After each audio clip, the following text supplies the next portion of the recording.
Hello friends. Did you know nearly 80% of those who watch my videos aren't subscribed? If you enjoy these stories, please hit that subscribe button and leave a like. It really helps. Thank you for being here. By the way, where are you watching from? Let me know in the comments. Thaddeus Merriweather's hands were trembling slightly on the steering wheel, but it wasn't from the cold. The cab heater was running almost too hot, pushing dry air through the vents until his eyes felt gritty and sore. He'd been driving since dawn, hauling a load of mining equipment from Billings eastward toward Bozeman, and the November sky had been threatening snow for the past 100 miles. Now, as he climbed into the mountains along Interstate 90, that threat was becoming a reality. Fat, white flakes were starting to drift down through the beam of his headlights, and the temperature gauge on his dashboard read 23 degrees Fahrenheit.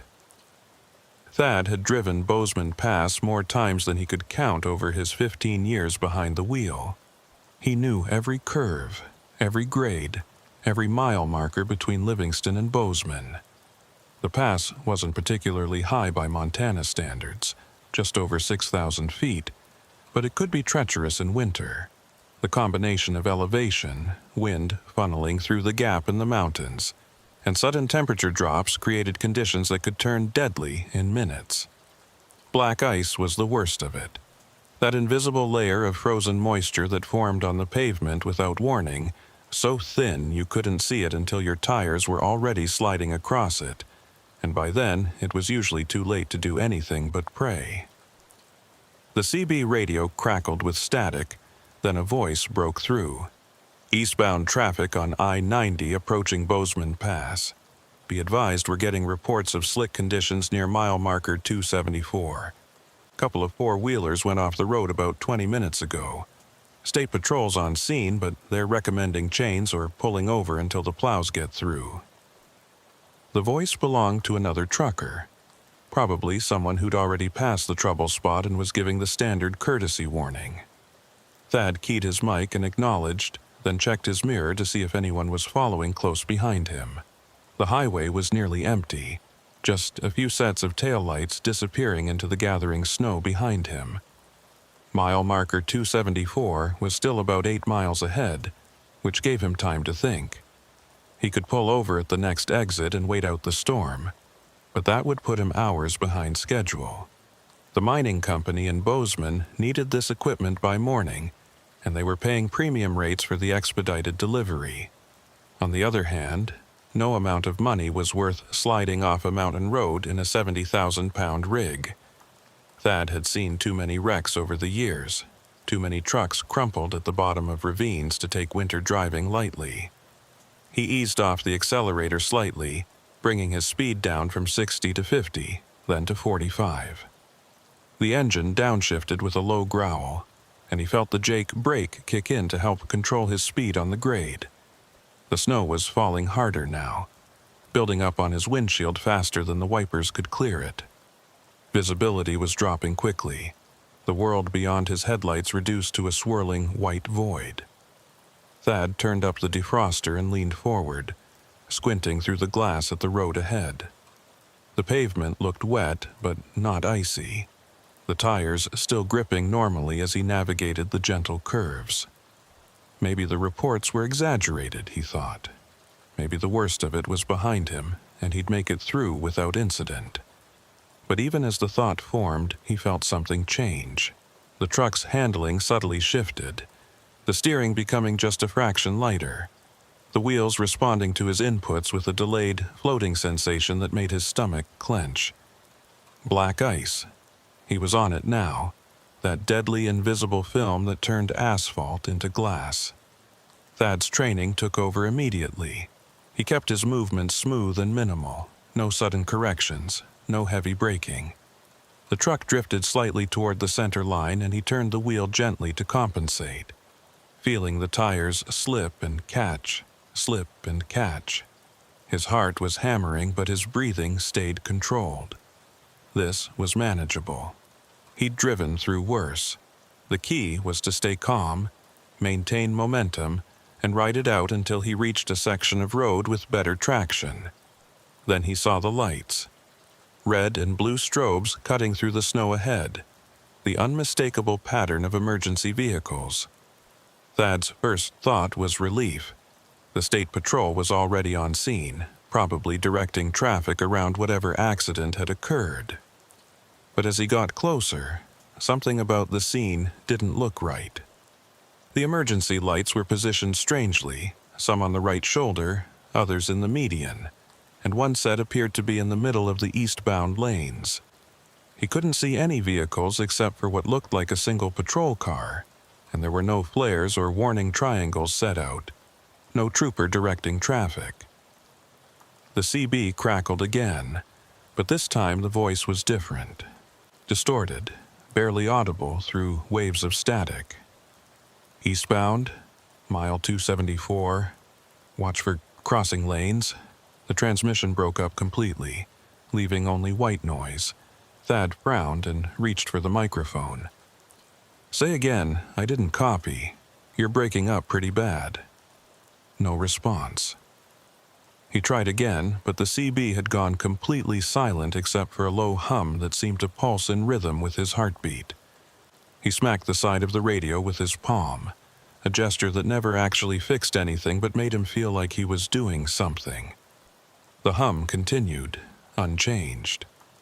He was almost at the emergency lights now, close enough to see that they were indeed from a state patrol vehicle, a white Ford Explorer with Montana State Patrol markings. But the vehicle looked wrong somehow. It was positioned at an odd angle across the shoulder and part of the right lane, and as his headlights swept over it, Thad could see that the driver's side was completely caved in, the door crumpled like aluminum foil.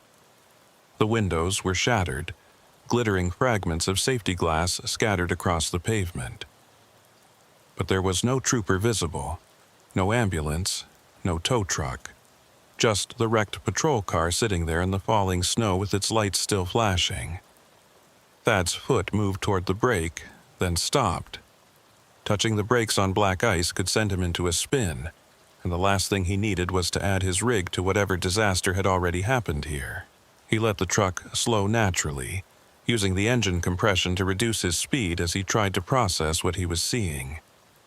The patrol car looked like it had been hit hard, T-boned by something large and heavy, but there was no other vehicle visible, no debris field, nothing to indicate what had struck it. Just the wreck itself, sitting alone in the snow.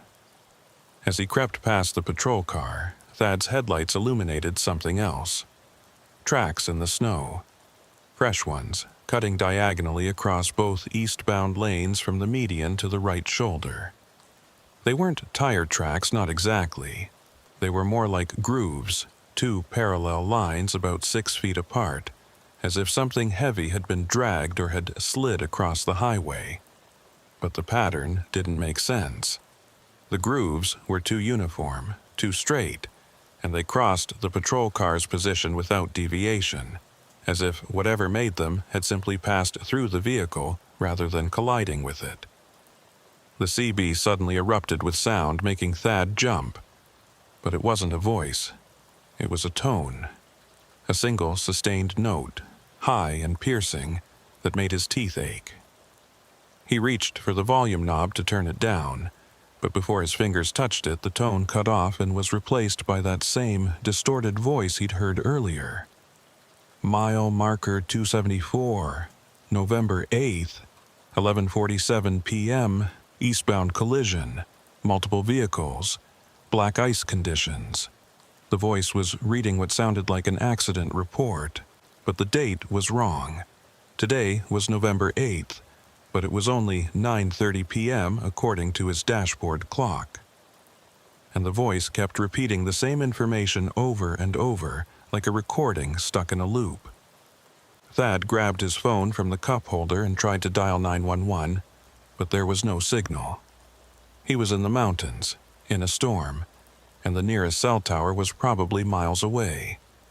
He looked in his mirrors and saw that the patrol car's lights were fading into the snow behind him, the red and blue strobes growing dimmer until they disappeared completely.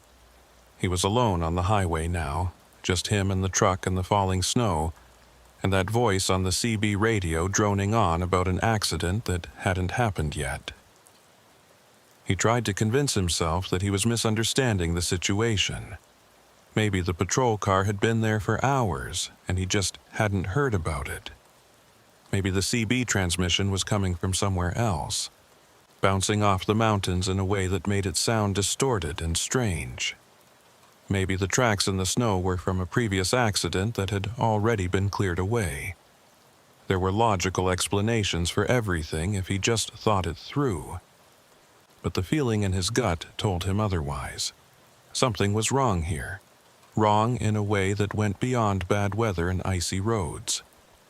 The truck was still sliding more than rolling now, the black ice creating a frictionless surface that made steering almost useless. Thad could feel himself drifting towards the right shoulder, the trailer pushing him sideways despite his attempts to correct. He needed to find a place to pull over, to wait out the storm and the ice and whatever else was happening on this stretch of highway.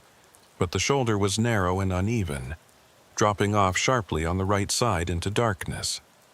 If he pulled over too far, he risked tipping the whole rig down the embankment. Mile marker 275 passed by on his right, barely visible through the snow. 1 mile past the patrol car. The CB was still broadcasting that looping message, the voice mechanical and emotionless. Mile marker 274, November 8th, 11:47 p.m. Thad reached over and switched the radio to channel 17, hoping to escape the strange transmission. Silence. He tried channel 9, the emergency channel. More silence. When he switched back to channel 19, the voice was still there, still repeating the same information as if he'd never left. Then he saw them. Footprints. Human footprints, clearly visible in the fresh snow on the right shoulder of the highway. They appeared suddenly as if someone had stepped out of thin air onto the pavement, and they ran parallel to the road for about 50 yards before angling off toward the median. Thad's headlights tracked them as he passed, and he could see that they were fresh, the edges still sharp and defined. But that made no sense. He'd just passed this section of highway seconds ago, and there had been no one there. No one walking. No stranded motorist. Nothing. Yet, here were the prints, clear as day. He was about to key the CB microphone to ask if anyone else was seeing this when his headlights caught something in the median. A figure, standing motionless in the center of the grass strip that divided the eastbound and westbound lanes. It was too far away, and the snow was too heavy to make out details, but the shape was unmistakably human. Tall, wearing what looked like a long coat or jacket. Just standing there, facing the highway, not moving, not waving for help or trying to flag him down, just watching. Thad's breath caught in his throat. Every instinct screamed at him to keep driving, to not stop, to not investigate. But what if it was someone who needed help? What if it was a trooper from the wrecked patrol car, injured and disoriented? He eased off the accelerator even more, bringing the truck down to a crawl. The figure didn't move, didn't react to his approach at all. And as he got closer, Thad realized something that made his blood run cold. The figure wasn't standing on the snow. It was standing in the snow, as if it had been there long enough to sink down several inches. But the snow had only started falling heavily in the last 20 minutes. The CB crackled. "Do not stop." A different voice this time, clear and urgent. "Eastbound traffic at mile marker 275. Do not stop. Keep moving. Get clear of the pass." Thad grabbed the microphone. "Who is this? What's going on up here?" No answer, just static. He tried it again. "This is eastbound Merriweather hauling mining equipment. I need to know what's happening. There's someone standing in the median and I think they might need help." The static continued for a long moment. Then the voice came back, fainter this time. "Not someone. Keep moving." Thad's hands were shaking again. harder now. He pressed the accelerator and felt the truck lurch forward on the ice, the tires spinning for a second before finding purchase. He was past the figure now, but he couldn't stop himself from looking in the passenger side mirror. The figure was still there, still motionless, but now it had turned. It was facing his direction, watching him drive away. And even though the distance and the snow made details impossible to see, Thad had the overwhelming certainty that the figure had no face. Just a blank expanse where features should have been. He drove faster, pushing the truck up to 50 despite the ice, despite the snow, despite every rule of safe winter driving. He needed to get off this mountain, needed to reach a place with lights and people and normalcy. The CB was silent now, not even static, as if the radio had been unplugged. His phone still showed no signal. The dashboard clock read 9:47 p.m., exactly 17 minutes later than the last time he'd checked, even though it felt like hours had passed. Mile marker 276.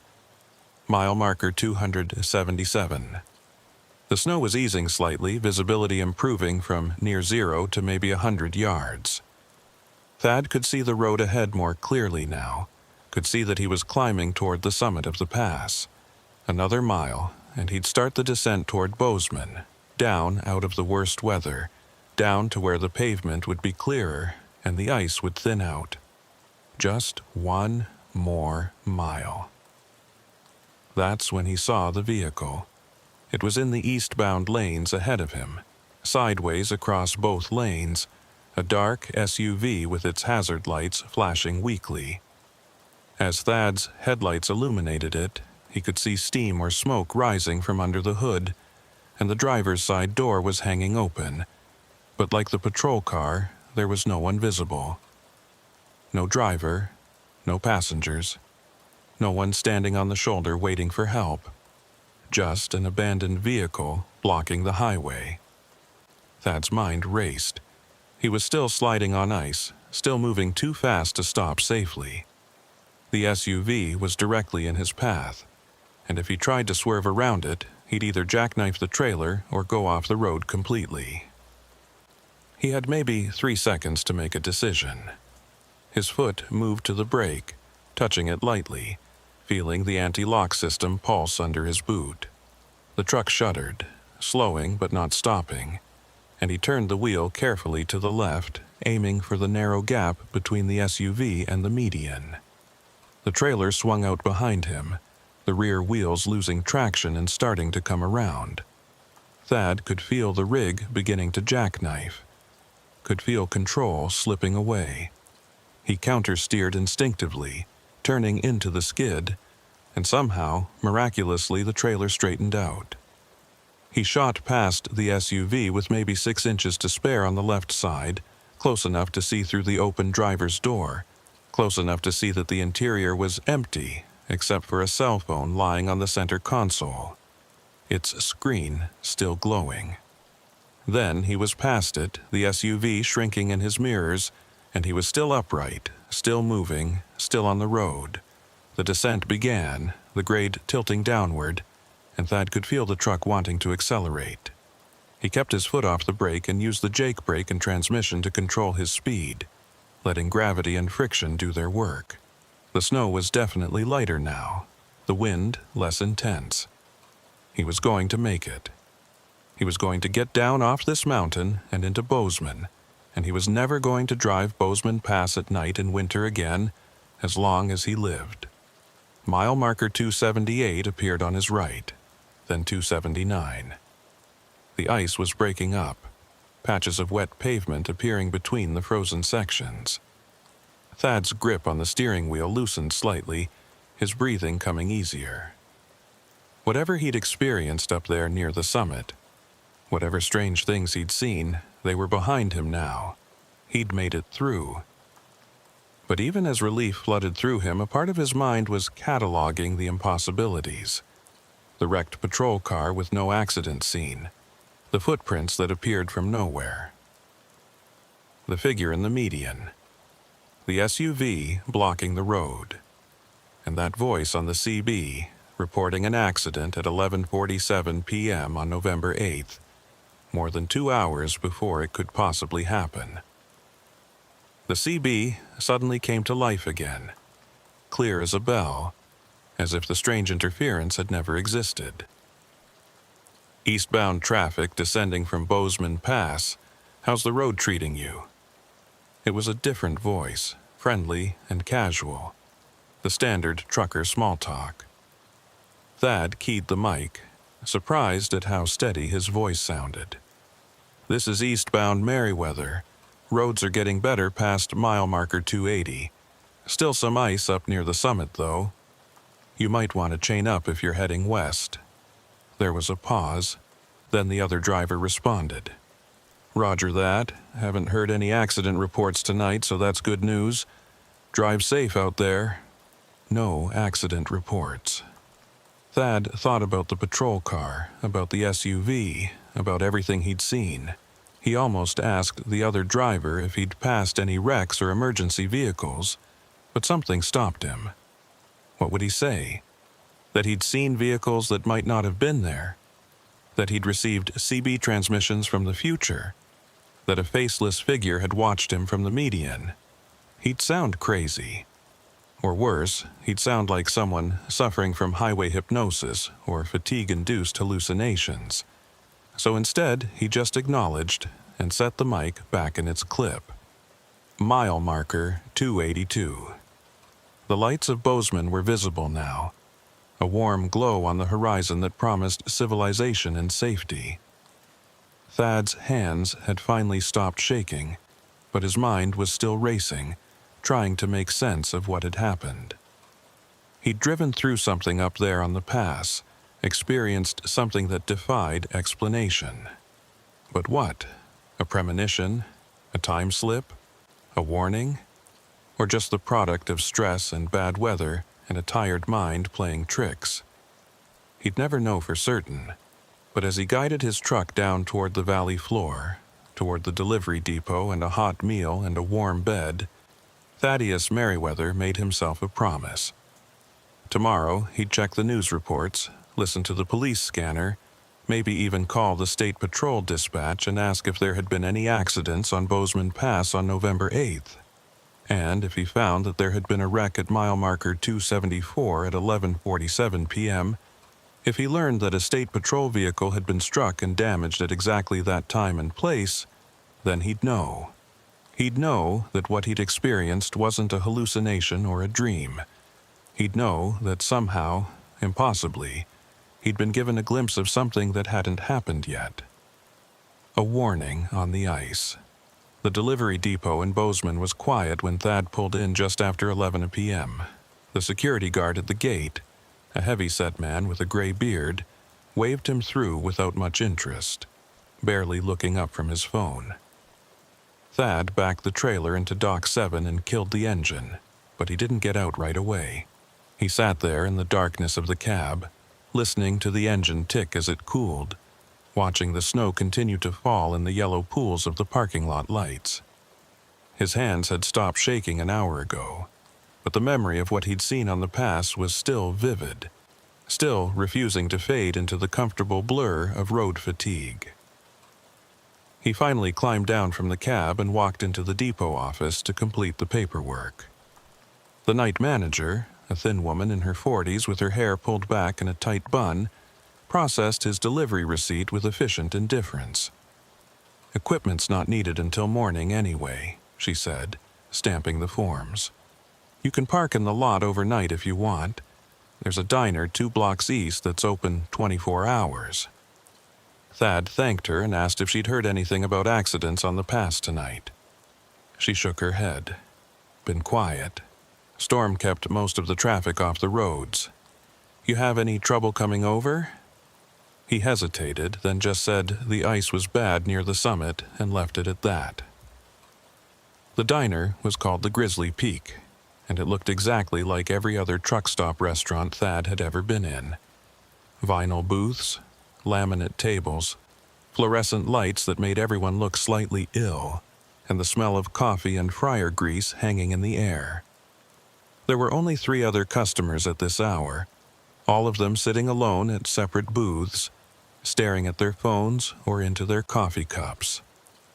Thad took a seat at the counter and ordered eggs, hash browns, and black coffee from a waitress whose name tag read Tansy. She was maybe 60, with dyed red hair and the practiced smile of someone who'd been working the night shift for decades. "Just come over the pass?" Tansy asked as she poured his coffee. Thad nodded. "Road's pretty bad up there?" He wrapped his hands around the warm mug and considered his answer. "Ice was pretty bad around mile marker 274. Saw some emergency vehicles. Looked like there might have been an accident earlier." Tansy's expression didn't change. "That's a bad stretch in winter. Lost a lot of people up there over the years. Ice forms up so fast sometimes drivers don't even know they're on it until they're sliding." She moved away to put his order in, and Thad pulled out his phone. Still no missed calls from the dispatcher, no messages, nothing unusual. He opened a browser and searched for Bozeman Pass accident November 8th, but the results showed nothing recent. Just old news articles about previous wrecks, weather advisories, and road condition reports. The food arrived and Thad ate mechanically, not really tasting it, his mind still trying to process what he'd experienced. The wrecked patrol car had been real, he was certain of that. He'd seen the damaged door, the shattered windows, the emergency lights still flashing. But if there had been an accident serious enough to crush a state patrol vehicle like that, where were the other emergency responders? Where was the ambulance, the fire truck, the tow trucks? Where was the trooper who'd been driving? And what about those tracks in the snow, those parallel grooves that seemed to pass right through where the patrol car sat? What could have made marks like that? He was chasing these thoughts in circles when Tansy came back to refill his coffee. "You look like you saw a ghost up there on the pass," she said, and though her tone was light, her eyes were serious. Thad met her gaze and saw something there, a flicker of knowing, as if she'd heard this kind of story before. "Just tired," he said. "Long day." She nodded slowly. "My husband used to drive truck. Ran the Billings-Bozeman route for 30 years. He told me once that the pass gets strange sometimes, especially in winter. Said there are nights when things don't quite line up right, when you see things that maybe already happened or maybe haven't happened yet. He stopped driving it at night after a while. Wouldn't say why exactly, just that it wasn't worth it." Before Thad could respond, the door to the diner opened and a state trooper walked in, stomping snow off his boots. He was young, maybe early 30s, with close-cropped dark hair and the kind of weathered face that came from spending too much time outdoors in harsh conditions. His name tag read Haraway. Tansy greeted him by first name and poured him coffee without asking. Lucian Haraway took a seat 2 stools down from Thad and wrapped his hands around the mug exactly the way Thad had done. "Hell of a night," he said to no one in particular. "Been running calls since 6, multiple slide-offs, couple of jackknifes, 1 fatality out past Livingston." Thad's pulse quickened. "Anything up on the pass? Around mile marker 274? Haraway turned to look at him, his cop eyes automatically cataloging and assessing. "Not that I heard. Why, you see something up there?" Thad chose his words carefully.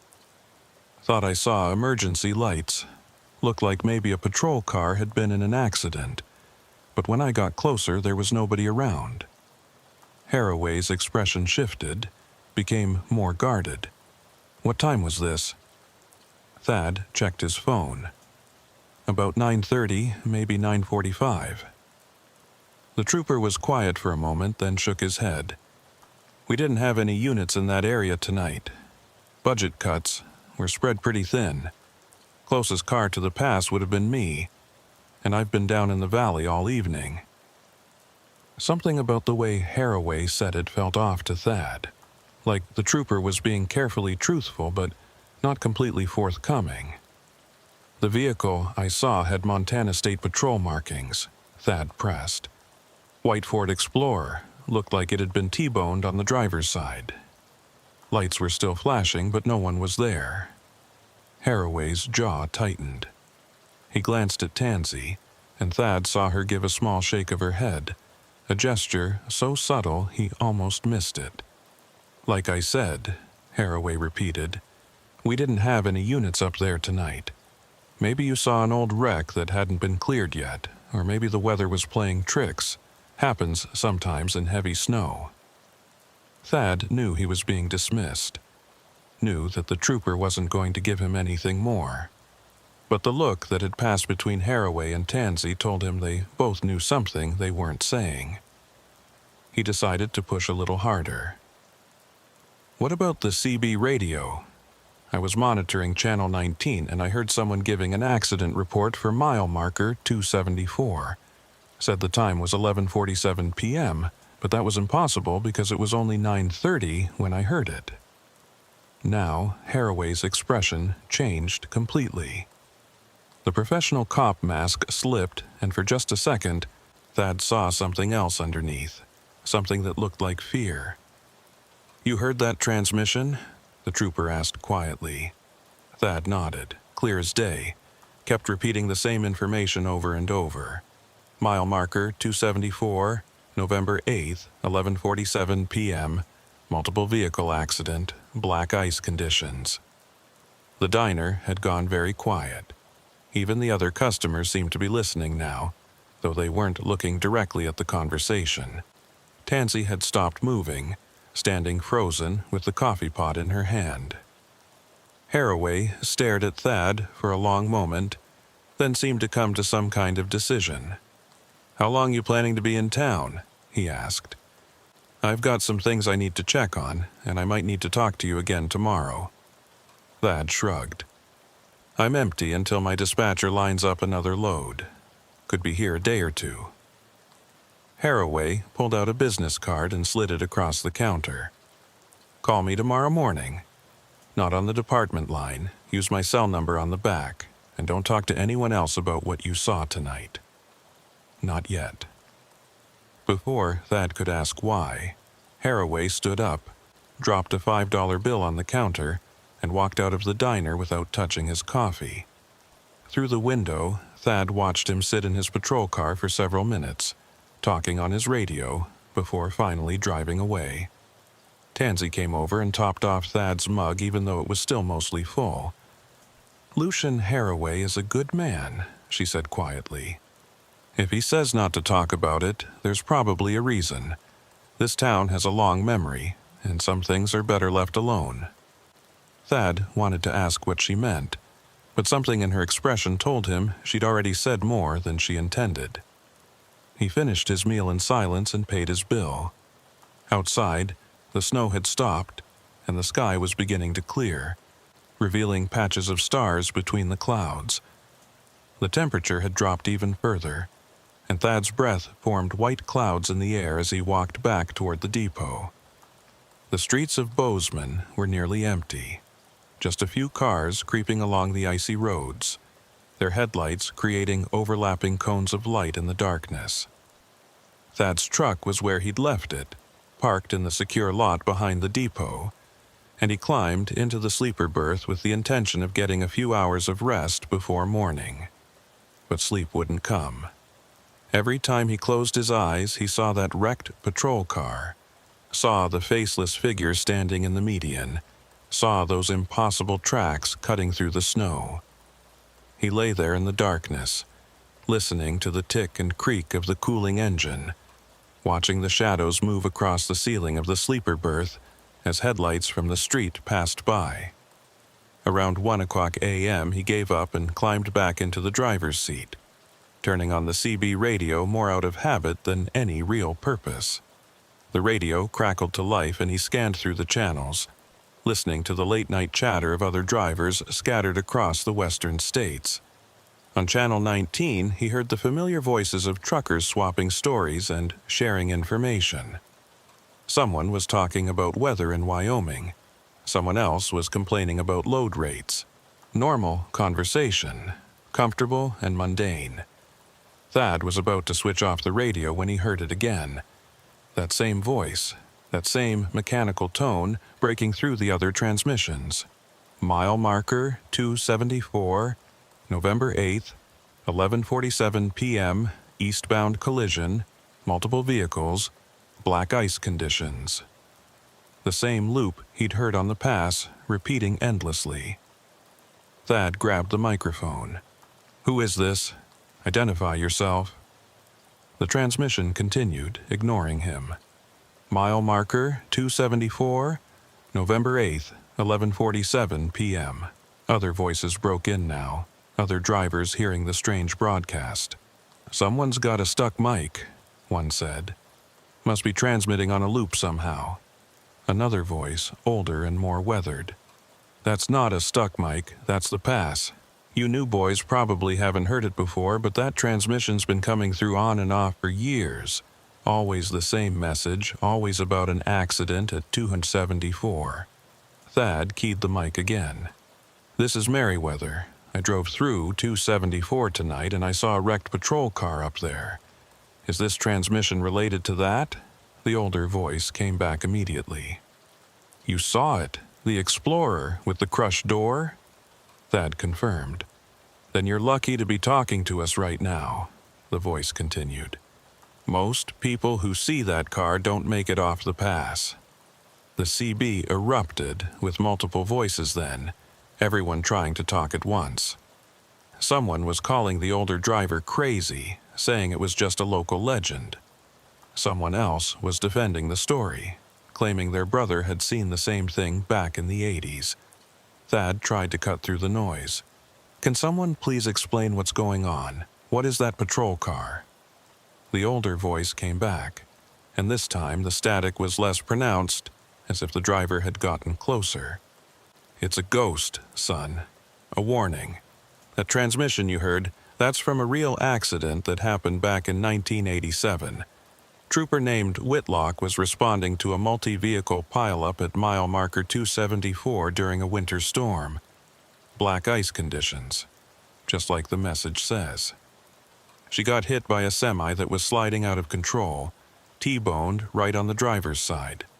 Killed her instantly." Thad felt cold despite the heater running. "Whitlock? That was the trooper's name?" the voice confirmed. "Tansy Whitlock. Young woman, only been on the force about 3 years.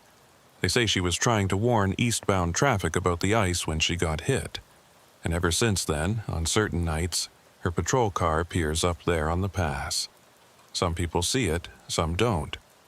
But everyone who does see it hears that transmission. Her last report before the accident. And the thing is, it's always dated for the future. Whatever time you hear it, it's always a couple hours ahead. Like she's trying to warn people about what's going to happen." Thad's mind was racing. Tansy Whitlock. The waitress at the diner was named Tansy. That couldn't be a coincidence. "Was Trooper Whitlock related to anyone in Bozeman?" he asked. The older driver didn't know, but another voice chimed in. "Her mother still lives here, owns the Grizzly Peak Diner.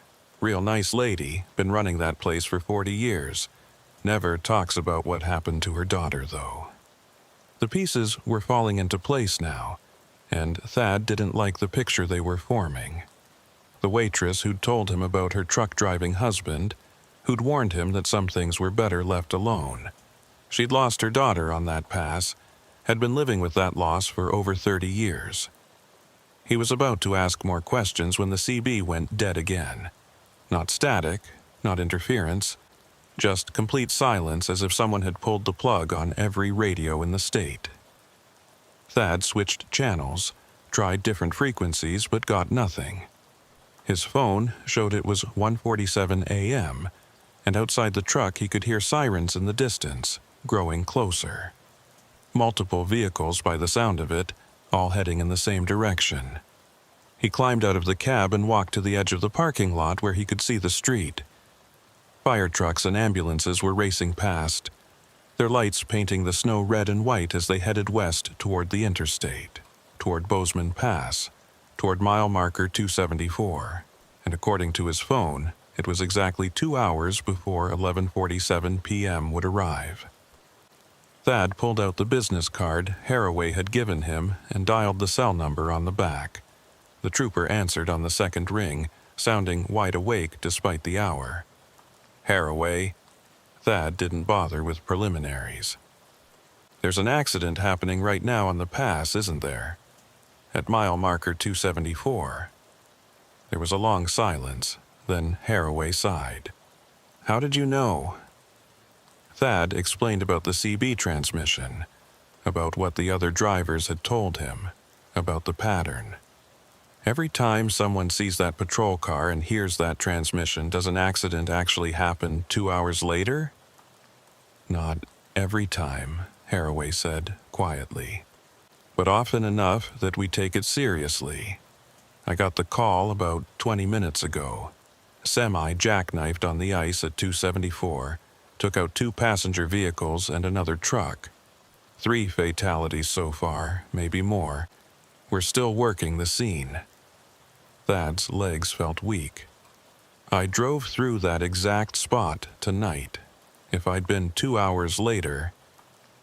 He didn't finish the sentence. Haraway finished it for him. You would have been right in the middle of it.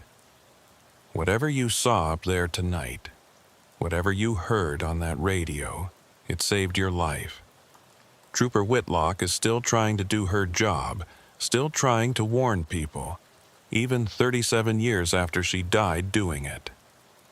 Thad thought about the faceless figure he'd seen in the median, the way it had turned to watch him drive past. Had that been Tansy Whitlock? Was she still up there on the pass, still standing guard, still trying to prevent the kind of tragedy that had taken her life? What about the SUV I saw blocking the road? He asked. Was that part of the warning too? Haraway was quiet for a moment. I don't know. The reports from 87 mentioned a Ford Bronco that was involved in the pileup, blocking the eastbound lanes. Could be that's what you saw. Could be the whole scene plays out the same way every time, like a recording. Or could be she's showing you what's going to happen, trying to get you to understand the danger. They talked for a few more minutes, Haraway, explaining that he'd need a formal statement in the morning, that there would be questions about what Thad had seen and heard. But it was clear the trooper already believed him, already knew the story because he'd probably heard it before from other drivers. When they hung up, Thad walked back to his truck and climbed into the sleeper berth. This time he didn't try to sleep. He just lay there in the darkness, thinking about a young state trooper named Tansy Whitlock, who'd died trying to warn people about black ice and who apparently hadn't let death stop her from continuing that mission. At exactly 11:47 p.m., or rather 11:47 a.m. on the clock now, since it had rolled past midnight, Thad turned on the CB radio one more time. The transmission came through immediately, clear and strong. Mile marker 274, November 8th, 11:47 p.m., eastbound collision, multiple vehicles, black ice conditions. But this time, after the standard loop, there was something else.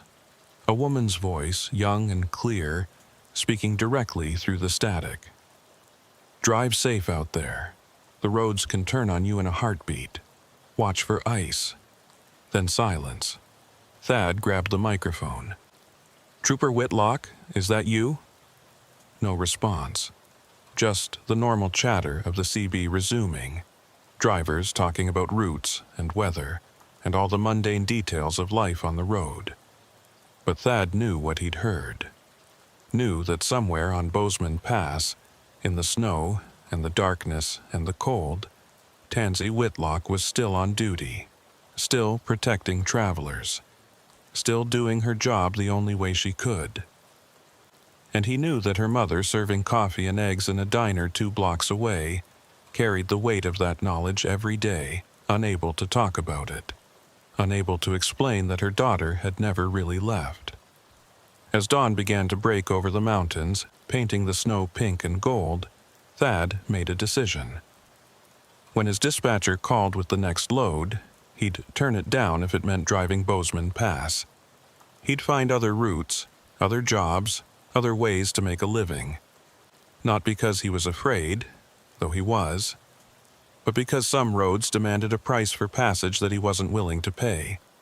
And because he now understood that the warnings he'd received weren't just about physical danger. They were about something deeper, something that lingered in the places where tragedy had occurred, something that couldn't rest until its work was done. The sun rose fully, burning off the last of the clouds, and Bozeman came to life around him. But Thad knew he'd never see this town or this highway the same way again. Thad spent the next morning at the State Patrol office giving his statement to Lucian Haraway. The trooper's office was a small room in the back of the building, walls covered with maps and incident reports, a coffee maker gurgling in the corner that looked like it hadn't been cleaned in months. Haraway took notes by hand, old school, filling out forms in careful block letters while Thad recounted everything he'd seen on the pass the night before. The wrecked Explorer, the tracks in the snow, the figure in the median, the CB transmission. Haraway listened without interruption, his expression neutral, giving nothing away. When Thad finished, Haraway set down his pen and leaned back in his chair. "I need to show you something," he said. He opened a file cabinet and pulled out a thick folder, the kind that gets added to over years, pages yellow with age mixed with newer printouts. He spread photographs across his desk, and Thad felt his stomach drop. They were accident scene photos from 1987, taken on a winter night that looked identical to the one Thad had just driven through. Snow falling, emergency lights reflecting off ice. And there, in the center of several shots, was the white Ford Explorer with the crushed driver's side door, exactly as Thad had seen it. These were taken at 11:52 p.m. on November 8, 1987, Haraway said quietly. 5 minutes after Trooper Whitlock radioed in her position at mile marker 274. The semi that hit her was eastbound, driver lost control on black ice, couldn't stop.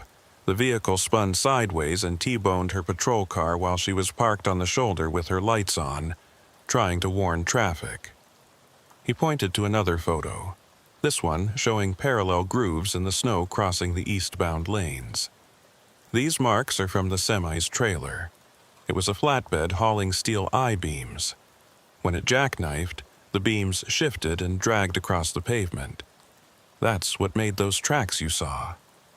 Thad stared at the photographs, his mouth dry. Every detail matched. The position of the vehicle, the pattern of damage, even the way the emergency lights cast their glow across the snow. "How is this possible?" he asked. "How can something that happened 37 years ago just appear on that highway like it's happening again?" Haraway gathered the photos back into the folder. "I've asked myself that question for the 5 years I've been working this area. I've talked to other troopers, older guys who were here when it happened. I've talked to truck drivers, locals, even brought in someone from the university to study the phenomenon. Nobody has an answer that makes sense." He pulled out another document, this one a log of reported sightings. Thad scanned the entries and felt a chill run through him. The sightings went back decades, dozens of them, maybe hundreds. Different dates, different drivers, but always the same details. Always around mile marker 274, always in winter conditions, always with the CB transmission warning of an accident hours before it occurred. "Not everyone who sees it reports it," Haraway explained. "Most drivers probably think they're hallucinating, or they're too spooked to say anything. But enough people have come forward over the years that we can't dismiss it. And here's the thing that really bothers me." He tapped the log. In 80% of the cases where someone reported seeing Trooper Whitlock's vehicle, there was an actual accident at that location within the next few hours. Thad thought about the pileup that had happened at 11:47 the previous night, about the 3 people who'd died because they'd been in the wrong place at the wrong time. So the warning is real, he said. She's actually preventing accidents by showing up, by giving people advance notice. Haraway nodded slowly. That's what we think. But here's what I can't figure out. Why do some people see her and others don't? Last night, there were at least a dozen vehicles that passed through that area between 9 o'clock and 11 p.m. You're the only one who reported seeing anything unusual. The cars that ended up in the pileup, they drove right through without stopping, without even slowing down. So why you? Why did she show herself to you? It was a question Thad had been asking himself since dawn. He had no answer. He wasn't special, wasn't particularly religious or spiritual, had never experienced anything paranormal before in his life. He was just a truck driver doing his job, same as thousands of others on the roads every night. Maybe it's random, he offered. Maybe she appears to everyone, but only some people actually see her. Haraway didn't look convinced. Or maybe there's a pattern we haven't figured out yet. A reason why certain people are chosen to receive the warning. He closed the folder and locked it back in the filing cabinet. I need you to do something for me. If you ever drive that route again, if you ever see anything unusual on Bozeman Pass, I want you to call me immediately. Day or night, doesn't matter. And I want you to keep a record of exactly what you see, what time you see it. Weather conditions, everything. Thad wanted to tell him that he'd never be driving Bozeman Pass again, that he'd decided to find other routes, but something stopped him. Some instinct told him that this wasn't over, that whatever had happened last night had connected him to that stretch of highway in a way he couldn't just walk away from. So instead he nodded and promised to call if anything came up. Haraway walked him out to the parking lot where Thad's rig sat waiting, the chrome catching the weak November sunlight. One more thing, the trooper said as they stood beside the truck. Tansy Whitlock, the woman who runs the diner, she knows what you saw last night. She's known about her daughter's presence on that highway for 37 years. If you want to understand what's happening, you should talk to her. The Grizzly Peak was busier during the lunch hour, the booths filled with construction workers and local business people taking their midday break. Thad found Tansy behind the counter, pouring coffee and chatting with customers as if she didn't have a care in the world. But when she saw him come in, something shifted in her expression. She gave him a small nod, barely perceptible, and gestured toward the back booth. Thad made his way through the crowded diner and slid into the seat. A few minutes later, Tansy appeared with a pot of coffee and 2 cups. Figured you'd be back, she said, sitting down across from him. Up close, in the daylight, Thad could see the resemblance. The shape of her eyes, the line of her jaw. She looked like an older version of the woman in the photograph Haraway had shown him from the personnel file. Trooper Tansy Whitlock, age 26, smiling in her dress uniform.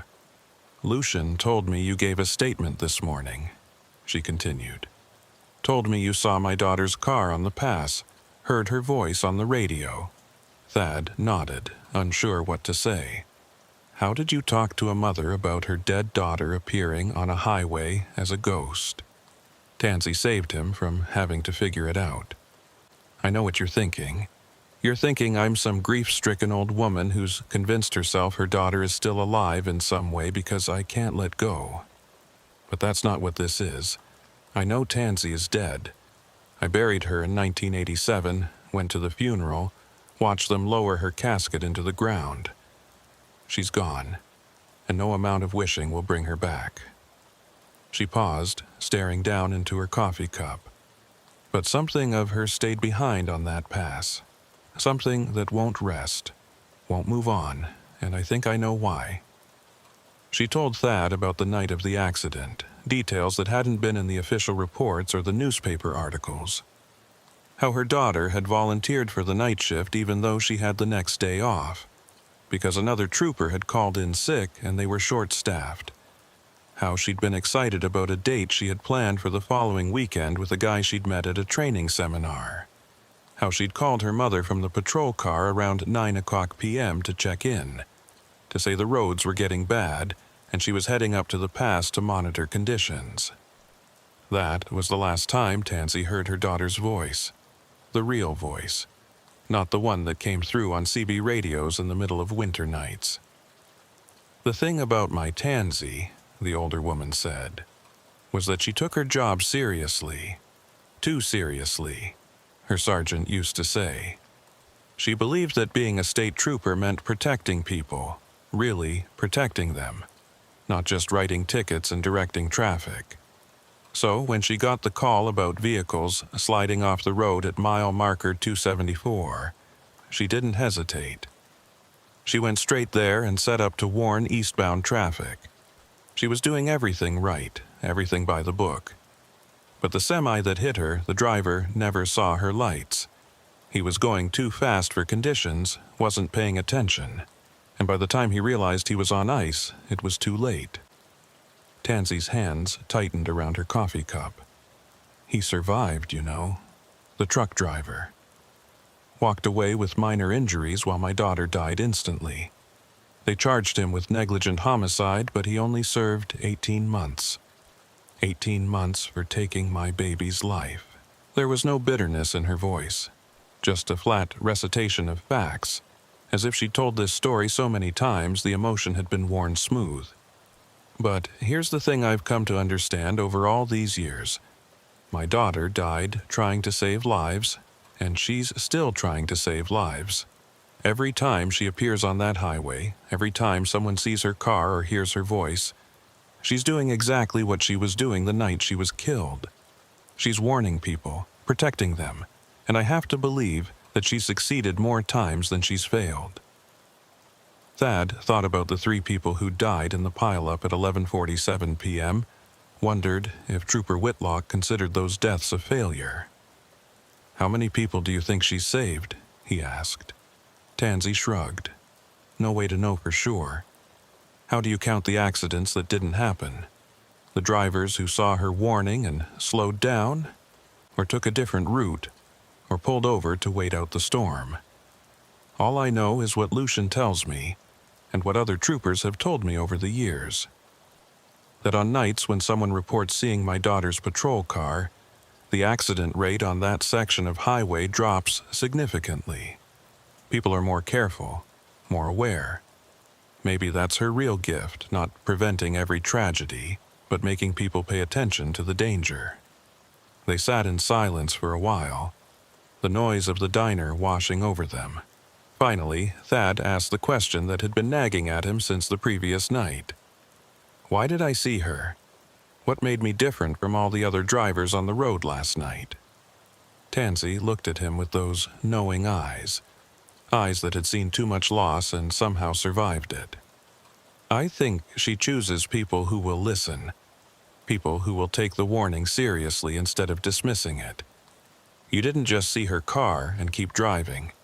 You noticed the details, asked questions, tried to understand. And when you heard her voice on the radio, you paid attention. That's why she showed herself to you." Before Thad could respond, his phone rang. The dispatcher finally calling with a new load assignment. Thad stepped outside to take the call, expecting to hear about a run to Seattle, or maybe down to Salt Lake City. Instead, the dispatcher told him about a rush delivery that needed to be picked up in Butte and delivered to Billings by the following morning. The route would take him back over Bozeman Pass, westbound this time, leaving tonight. The pay was good, double the usual rate because of the tight timeline and the winter conditions.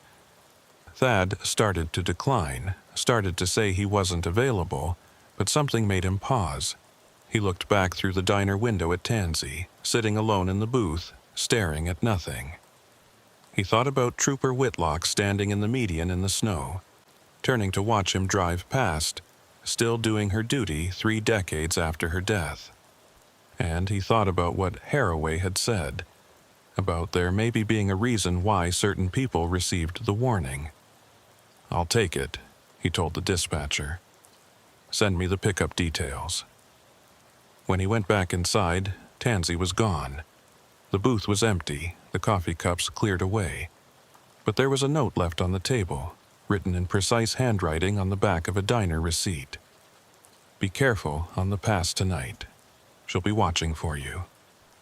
Thad picked up the load in Butte just after 5 p.m. It was industrial machinery, heavy enough that he'd need to take the mountain grade slowly and carefully. The sun was already setting as he headed east on I-90, the sky turning deep purple and orange behind the peaks. Weather reports called for clear conditions overnight, temperatures dropping into the teens, roads dry. No snow in the forecast, no ice warnings, just a cold, clear November night in the Montana mountains. Thad should have felt relieved, but instead he felt a growing sense of unease as he approached the pass. Mile marker 274 westbound was the mirror image of the eastbound side where Trooper Whitlock had died, separated by a median but sharing the same elevation and exposure to wind.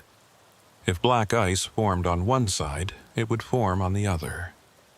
Thad checked his mirrors and saw only a few scattered vehicles behind him, their headlights small and distant. Traffic was light tonight. Most sensible people already home for the evening, not willing to risk mountain driving in the cold. He adjusted his grip on the steering wheel and settled in for the climb, trying to ignore the flutter of nerves in his stomach. The pass looked different at night, more imposing somehow, the mountains rising dark against the stars on either side. Thad's headlights carved a tunnel through the blackness, illuminating the white fog line and the reflective mile markers as they counted down. 280, 279, 278. The pavement was dry, his tires gripping normally, no sign of ice. The CB radio was quiet, except for occasional distant chatter from other drivers scattered across the state. Everything was normal. Everything was fine. And yet Thad couldn't shake the feeling that something was wrong, that something was waiting ahead in the darkness. At mile marker 276, he saw the first sign that his instincts were correct. Flares, the old-fashioned kind that burned with a red flame, were set out in a pattern across the westbound lanes, warning of something ahead. Thad slowed down, scanning the road for whatever hazard the flares were marking. But he couldn't see anything. No accident, no construction, no disabled vehicle. Just the empty highway and those burning flares casting their red glow across the pavement. He reached for the CB microphone. "Westbound on I-90 approaching mile marker 276.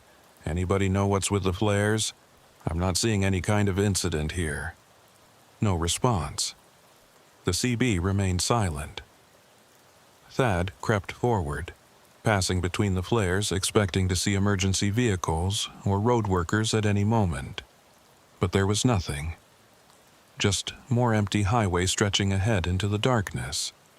He checked his mirrors and saw the flares receding behind him, still burning, still marking nothing. His unease deepened.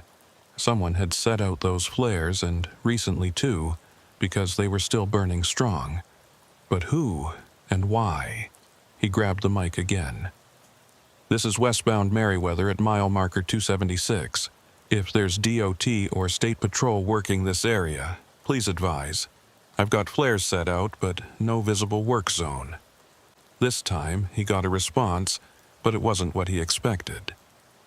Static-filled and distorted, a woman's voice breaking through in fragments.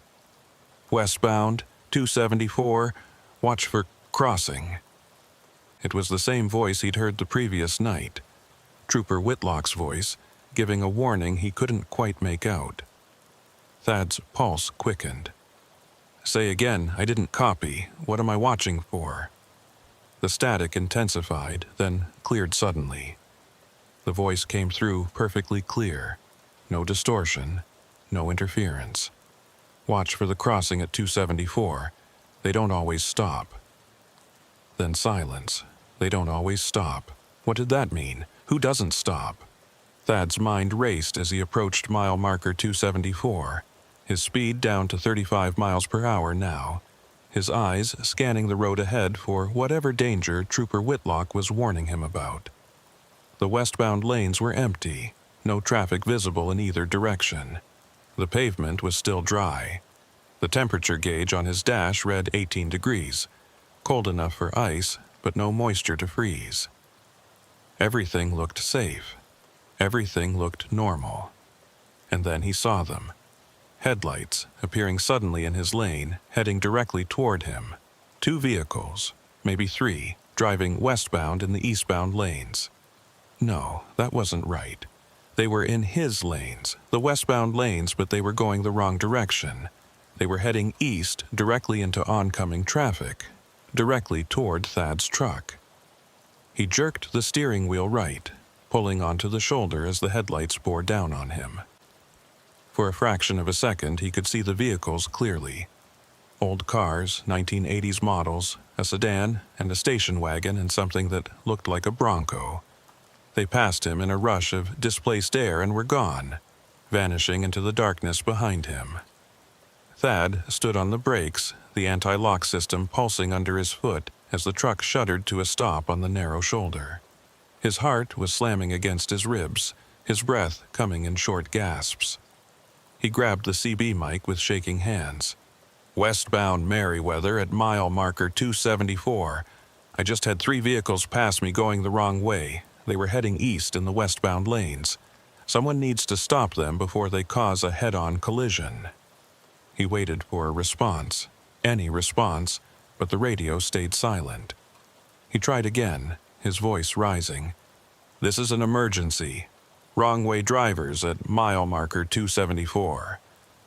Finally, a voice came back. It was Lucian Haraway, and he sounded exhausted. "Merriweather, this is Trooper Haraway. I need you to calm down and tell me exactly what you saw." Thad described the vehicles, their direction of travel, their approximate speed. Haraway listened without interrupting, then said quietly, "Those vehicles were part of the original accident in 1987. They're what Trooper Whitlock was trying to warn eastbound traffic about when she was killed. 3 cars had lost control on black ice and ended up going the wrong way. She saw them coming and tried to alert approaching vehicles. That's what you just saw. Not real cars, echoes." Echoes. Thad looked in his mirrors but saw only darkness. The vehicles were gone, if they'd ever really been there at all. "I felt them pass me," he said. "I felt the wind from them." Haraway sighed. "I know. Other drivers have reported the same thing. It feels completely real, but if you check your dashcam footage, if you've got one running, you won't see anything. Just an empty highway and your truck swerving onto the shoulder for no apparent reason." Thad realized the trooper was right. His dashcam had been recording the whole time. He could review the footage and prove to himself what had really happened. But somehow he knew what he'd find. Nothing, just like Haraway said. "Why is this happening?" Thad asked. "Why am I seeing things from 1987? Haraway's answer was barely audible over the radio static. "Because some nights on that pass, time doesn't work the way it should. The accident keeps replaying itself over and over, like a loop. Trooper Whitlock trying to save lives, the wrong-way vehicles, the whole tragedy. And sometimes people like you get caught in it, get shown what happened as a warning about what could happen. I don't understand it, nobody does, but I've learned to accept it." He paused. "Are you okay to keep driving? Because if you need to pull over and wait for daylight, I can arrange for another trooper to sit with you." Thad looked ahead at the dark highway stretching toward Billings. Behind him, mile marker 274 was already receding into the distance. Whatever he'd experienced, whatever he'd seen, it was over now. The road ahead looked normal. Felt normal. "I'm okay," he told Haraway. "I'll keep going." They ended the transmission and Thad pulled back onto the highway, accelerating slowly until he was up to cruising speed. The rest of the drive passed without incident, and he delivered his load to Billings just before dawn. But as he headed back empty toward Bozeman, as the sun rose over the mountains and burned away the night, Thaddeus Merriweather knew he would be returning to this highway again, would be driving this pass again. Because somehow, impossibly, he'd become part of the story that wouldn't end, connected to a trooper who died before he ever started driving truck, bound to a stretch of road where the past and present collided in ways that defied explanation. 3 weeks passed before Thad drove Bozeman Pass again. 3 weeks of hauling loads through Idaho, Wyoming, and the Dakotas, always finding reasons to take routes that avoided Interstate 90 through Montana. His dispatcher noticed and started asking questions, wondering why Thad was turning down profitable runs that would take him through his home state. Thad made excuses about wanting to see different country, about avoiding the winter weather in the mountains, but the truth was simpler and more complicated than that. He was afraid, not of the road itself, not of the ice or the snow or the steep grades. He was afraid of what he might see there, afraid of being pulled deeper into something he didn't understand. But avoidance only worked for so long in the trucking business. Eventually, the loads dried up on the routes he'd been running, and eventually his dispatcher called with an offer he couldn't refuse. A high-priority shipment of medical equipment from Spokane to Billings, premium pay, tight deadline. The most direct route was I-90 through Missoula and over Bozeman Pass. Thad tried to negotiate an alternate route, maybe south through Idaho and up through Wyoming, but the dispatcher was firm. The customer needed the equipment by morning, and the only way to make that happen was the direct shot across Montana. Thad sat in his truck outside a warehouse in Spokane, staring at his phone, knowing what his answer had to be, but not wanting to say it. Finally, he took the load. The drive across the Idaho Panhandle was uneventful, the highways clear and dry despite the December cold. Thad crossed into Montana just after sunset, the western sky still holding on to the last traces of daylight, deep purple fading to black. He stopped for fuel in Missoula and checked the weather reports. Clear skies overnight, temperatures in the low 20s, no precipitation forecast. The road conditions website showed green across the board for I-90, all chains removed, bare pavement reported. It should have been an easy run, a routine night's work, but Thad's hands were sweating as he climbed back into his cab and pointed the truck east toward Bozeman. Mile markers counted down as he climbed into the mountains. 120, 110, 100. The highway curved and twisted through the darkness, following the path of the Clark Fork River, hemmed in by peaks that rose invisible against the night sky. Thad had the CB radio on, monitoring the usual chatter, listening for any hint of trouble ahead. A driver heading westbound reported good conditions over the pass, dry roads, and light traffic. Another voice confirmed, saying he'd just come through without any issues. Everything pointed to a normal crossing, nothing to worry about. And yet, Thad couldn't shake the feeling that had been building since Spokane, the certainty that something was waiting for him up on that pass. At mile marker 90, his CB radio crackled, and Lucian Haraway's voice came through. "Eastbound traffic approaching Bozeman Pass. This is Montana State Patrol. Be advised, we're conducting a safety check at mile marker 274. All commercial vehicles, please prepare to stop." Thad grabbed the microphone. "Trooper Haraway, this is Merriweather. What kind of safety check?" There was a pause, longer than it should have been, and when Haraway responded, his voice was tight. "Just routine, Merriweather. Need to talk to you for a few minutes when you come through. Nothing to worry about." But something in the trooper's tone told Thad there was plenty to worry about. He found Haraway's patrol car parked on the shoulder at mile marker 274, right where Trooper Whitlock's vehicle had appeared 3 weeks ago. The trooper was standing beside his car, breath forming white clouds in the headlight beams, and he waved Thad over to the shoulder. Thad pulled off the highway and climbed down from his cab, the cold hitting him like a physical blow. "What's going on?" he asked. Haraway looked tired, older than he had 3 weeks ago, as if he hadn't been sleeping well. "I need you to see something," he said. "Come with me." He led Thad across the shoulder to the edge of the median and pointed down at the snow. Footprints. The same footprints Thad had seen 3 weeks ago, running parallel to the highway before angling off toward the center of the median. But these were fresh, made within the last hour, according to Haraway, and they led to a spot about 50 yards away where something dark was lying in the snow.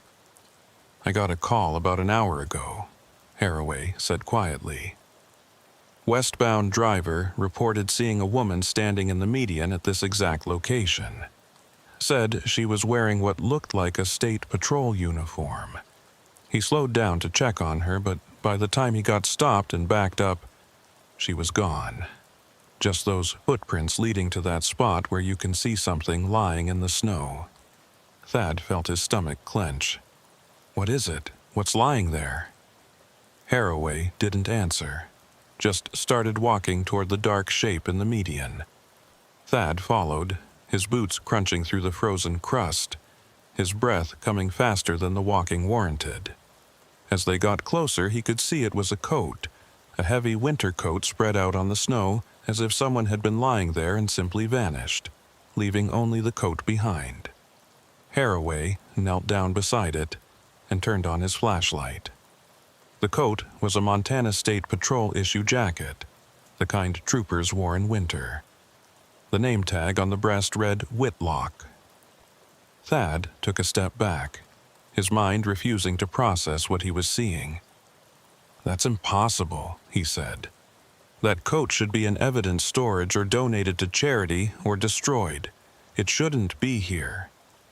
Haraway stood up, brushing snow off his knees. "I called the evidence room after I found it. Trooper Whitlock's uniform items from the accident were logged and stored for 6 months in 1987, then released to her mother per standard procedure. I called Tansy and asked if she still had her daughter's patrol jacket. She said she'd packed it away in a box in her attic 30 years ago and hadn't looked at it since. I asked her to check. She just called me back. The coat is gone from the box. Just gone."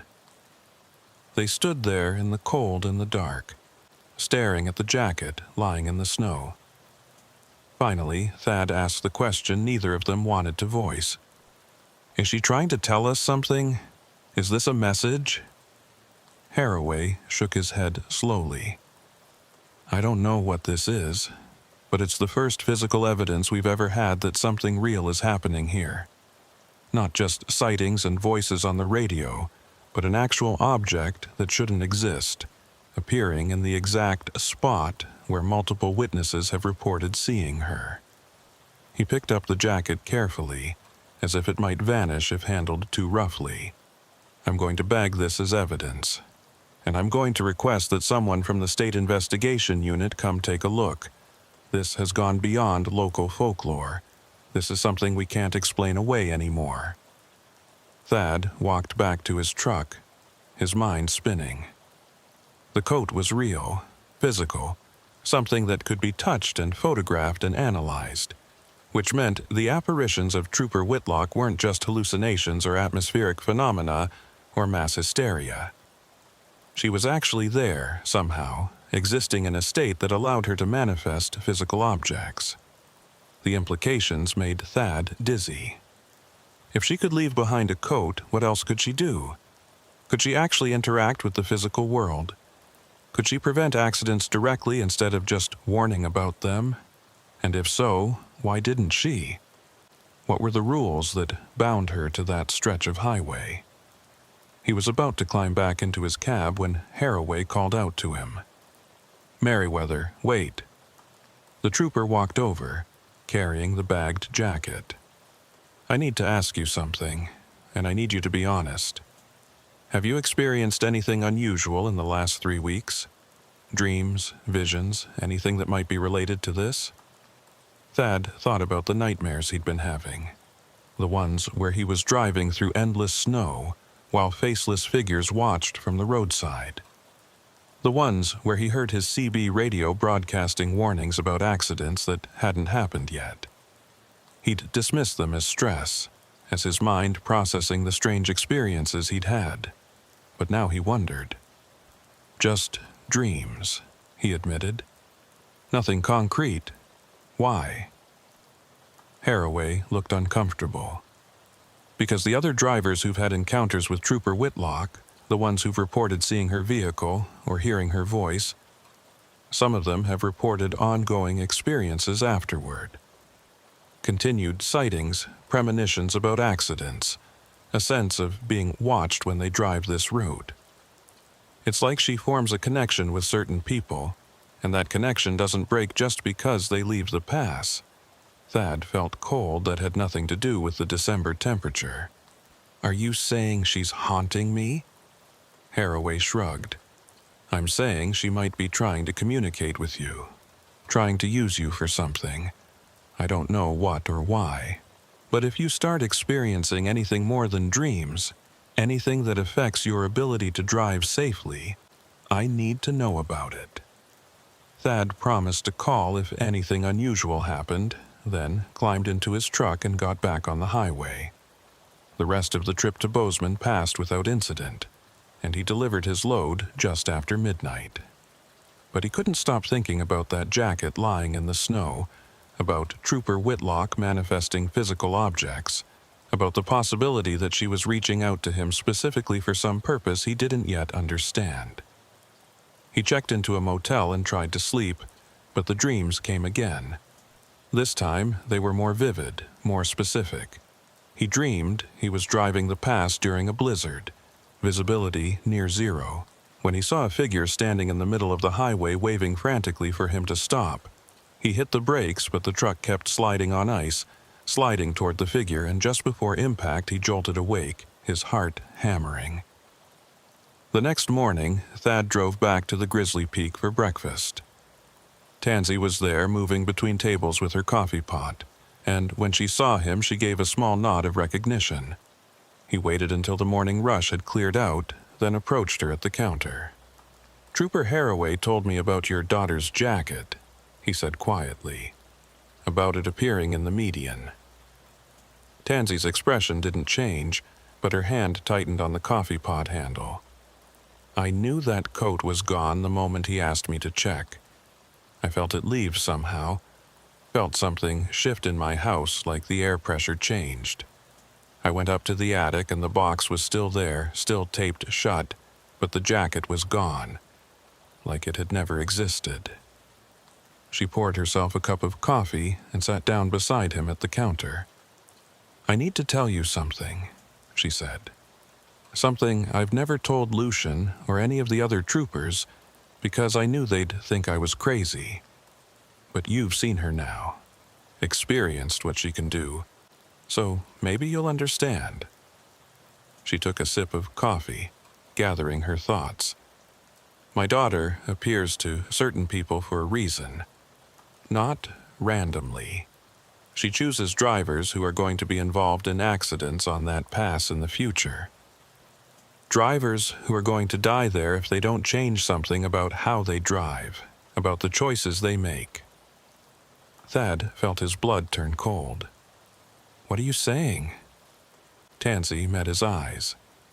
"I'm saying that everyone who's reported seeing her vehicle or hearing her voice, everyone who's had a clear, undeniable encounter with her, has either been in a serious accident on that pass within the next year or has avoided one by heeding her warnings. She's not just protecting random travelers. She's protecting specific people who are marked for tragedy. And the fact that she's showing herself to you, the fact that her jacket appeared while you were there, means you're one of them. Means that at some point in your future, maybe soon, maybe months from now, you're going to face a choice on Bozeman Pass. And if you make the wrong choice, you won't survive it. Thad wanted to argue, wanted to tell her she was reading too much into coincidence and pattern-seeking. But he thought about the dreams, about the feeling of being watched, about that moment when he'd swerved to avoid the phantom vehicles and felt his truck start to jackknife. He thought about how close he'd come to losing control, how a few more degrees of drift, and he would have rolled the entire rig down the mountainside. "What am I supposed to do?"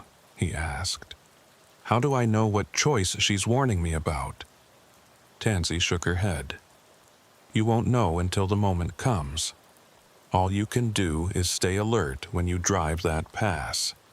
Trust your instincts, and if you see her again, if she appears or speaks to you, listen. Really listen. Because she's trying to save your life." Over the next 2 months, Thad drove Bozeman Pass another 8 times, and each time he felt the weight of Tansy's words pressing down on him. He drove more carefully than he ever had, constantly scanning for ice, monitoring weather conditions obsessively, keeping his speed conservative even when the roads were clear. And each time he approached mile marker 274, he felt his pulse quicken, felt that sense of anticipation and dread. But nothing unusual happened. No apparitions, no CB warnings, no phantom vehicles. Just a normal mountain highway with normal winter traffic. He started to wonder if maybe Tansy had been wrong, if maybe the encounters had been a one-time thing, a strange anomaly that wouldn't repeat. Then came the night in late February when everything changed. Thad was eastbound with a load of lumber, running late because of delays at the pickup. It was just after 10 p.m., and he was pushing harder than he should have been, trying to make up time. The weather was clear, the roads dry, and he'd let his speed creep up to 70 on the straightaways. He was approaching mile marker 280 when he saw the flares again.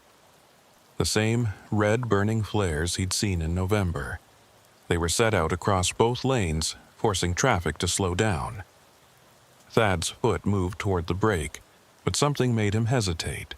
The flares hadn't been there 2 minutes ago when the last westbound truck had passed him. There hadn't been time for anyone to set them out. He slowed to 40 miles per hour and crept forward, scanning the road ahead. No accident, no construction, no emergency vehicles, just those burning flares casting their red light across the pavement. And then he saw her.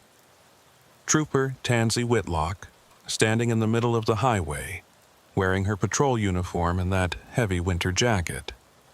Her face was clearly visible in his headlights, young and serious, exactly as she'd looked in the photographs.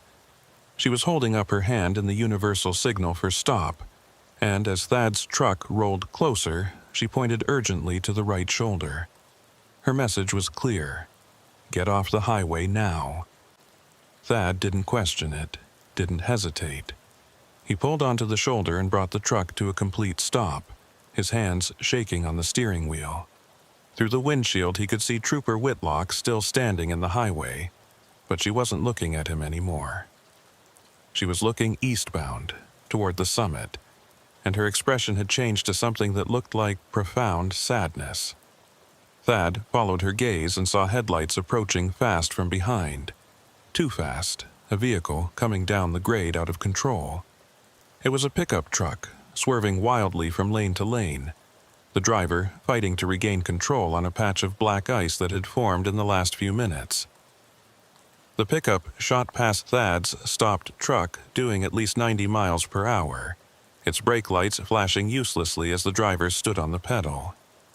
Thad watched in horror as it reached the spot where Trooper Whitlock was standing. He expected her to vanish, to dematerialize like a ghost should, but instead she stood her ground, and for just a fraction of a second, he could have sworn the pickup actually swerved around her, as if the driver could see her and was trying to avoid hitting her. Then the truck was past that spot and sliding toward the median, and Trooper Whitlock turned to look directly at Thad one last time. She nodded, a small gesture of acknowledgement, and then she was gone. Just gone, as if she'd never been there. The pickup truck hit the median at full speed and launched into the air, clearing the barrier and crashing down into the westbound lanes where it rolled multiple times before coming to rest upside down. Thad grabbed his phone and dialed 911, reporting the accident, then grabbed his fire extinguisher and flashlight and ran toward the wreck.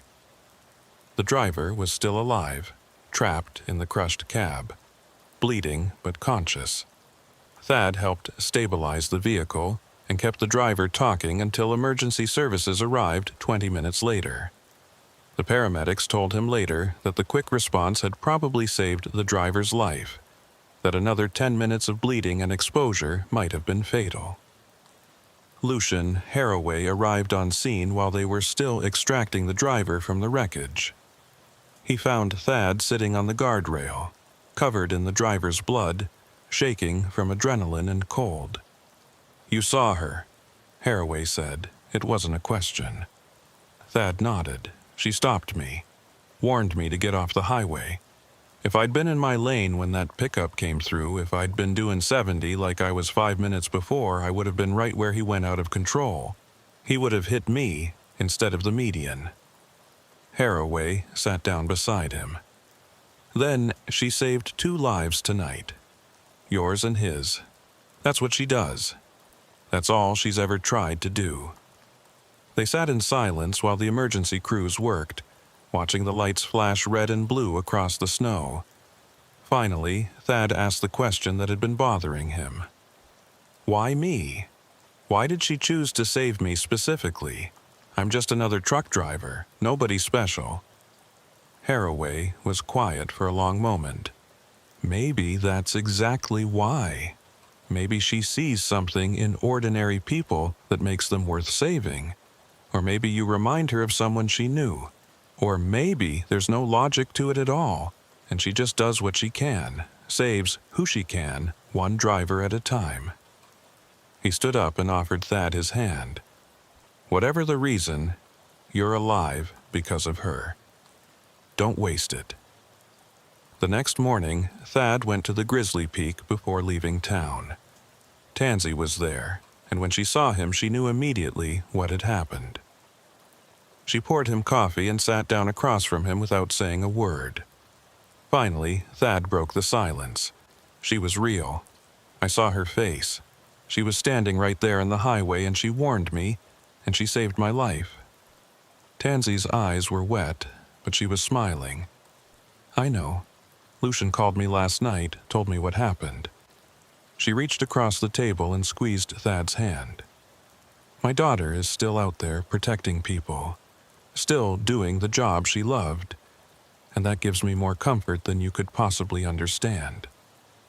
Thad finished his coffee and stood to leave. At the door, he turned back. "Does it ever end? Will she ever be able to rest?" Tansy's smile faded. "I don't know. Maybe when the last person she's meant to save is saved. Maybe when the debt is paid, whatever that debt is. Or maybe she'll be there forever, a guardian on that pass, watching over travelers for as long as people drive those roads." She paused. "But I hope not. I hope someday she finds peace. I hope someday I look up to that pass and I know she's finally gone home." Thad drove Bozeman Pass dozens more times over the following years, and he never saw Trooper Whitlock again.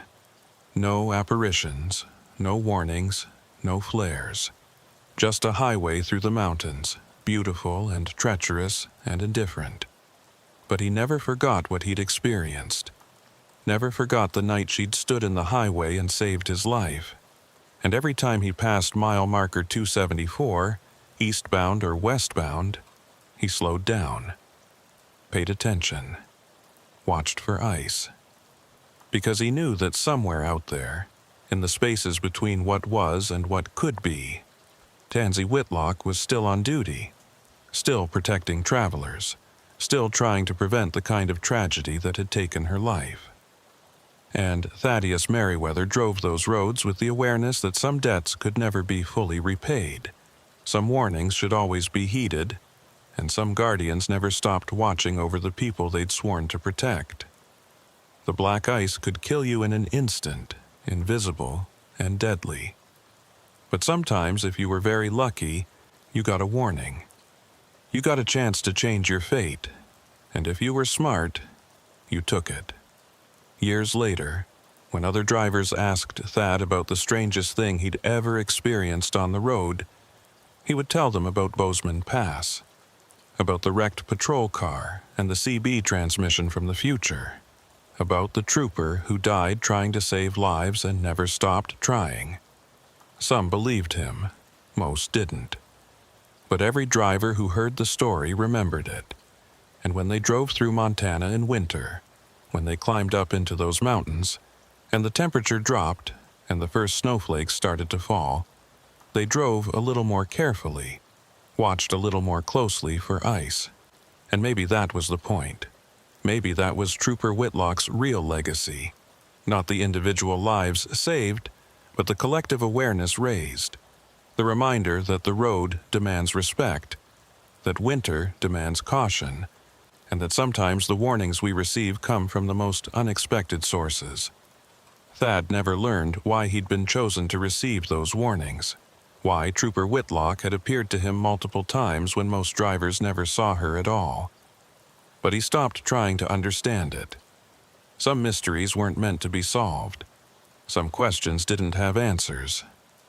All he knew was that he'd been given a gift, a second chance, and he wasn't going to waste it. He drove more carefully, helped other drivers when he could, paid attention to warnings, whether they came from weather reports or CB radios or instincts he couldn't explain. And late at night, when he was driving through darkness on some lonely highway far from Montana, he sometimes wondered if Trooper Whitlock had found others like him. Other drivers who needed warnings, who were marked for tragedy, who could be saved if someone just showed them the danger in time. He hoped she had. He hoped she was still out there doing her job, still protecting travelers, still making a difference one warning at a time. Because the alternative, that she was trapped alone on that pass, unable to rest, unable to move on, was too sad to contemplate. The black ice never announced itself. It formed in silence, invisible and deadly, waiting for the unwary. But sometimes, if you were very lucky and very blessed, you got a warning before you hit it. A voice on the radio, a figure in the median, a set of flares that shouldn't exist. And if you were smart, you listened, you slowed down, you survived. That was the lesson Thaddeus Merriweather carried with him for the rest of his driving career, through thousands of miles and hundreds of winter nights. The road was always dangerous, but it didn't have to be fatal. Not if you paid attention to the warnings, not if you remembered that some guardians never stop watching.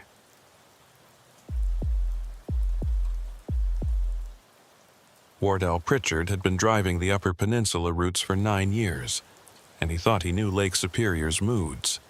He'd seen the big lake calm as glass in summer, reflecting the sky like a mirror.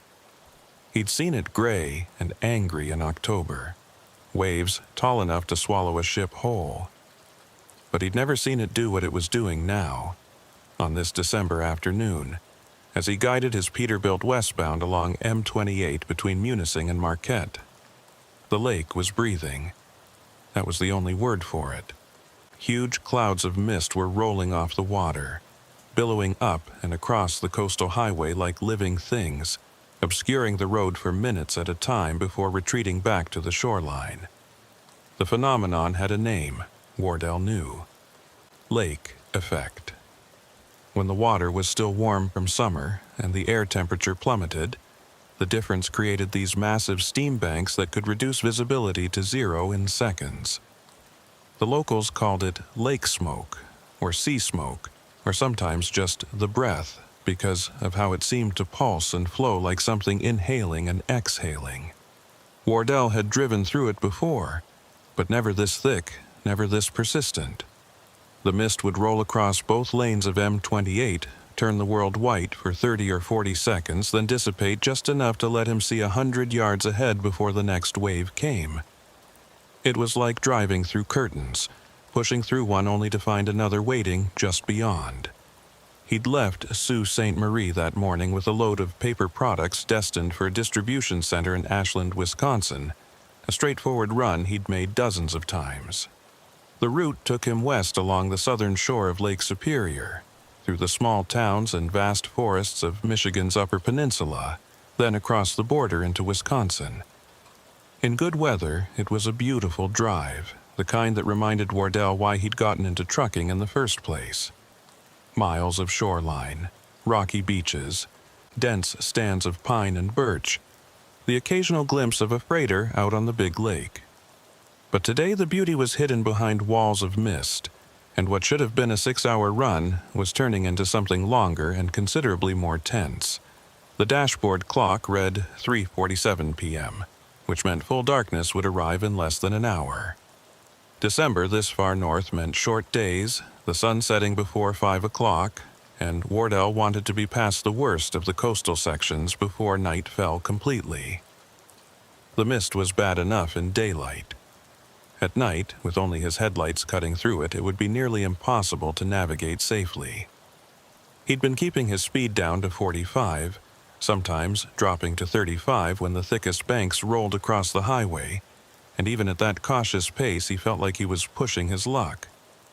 The CB radio was quiet except for occasional static.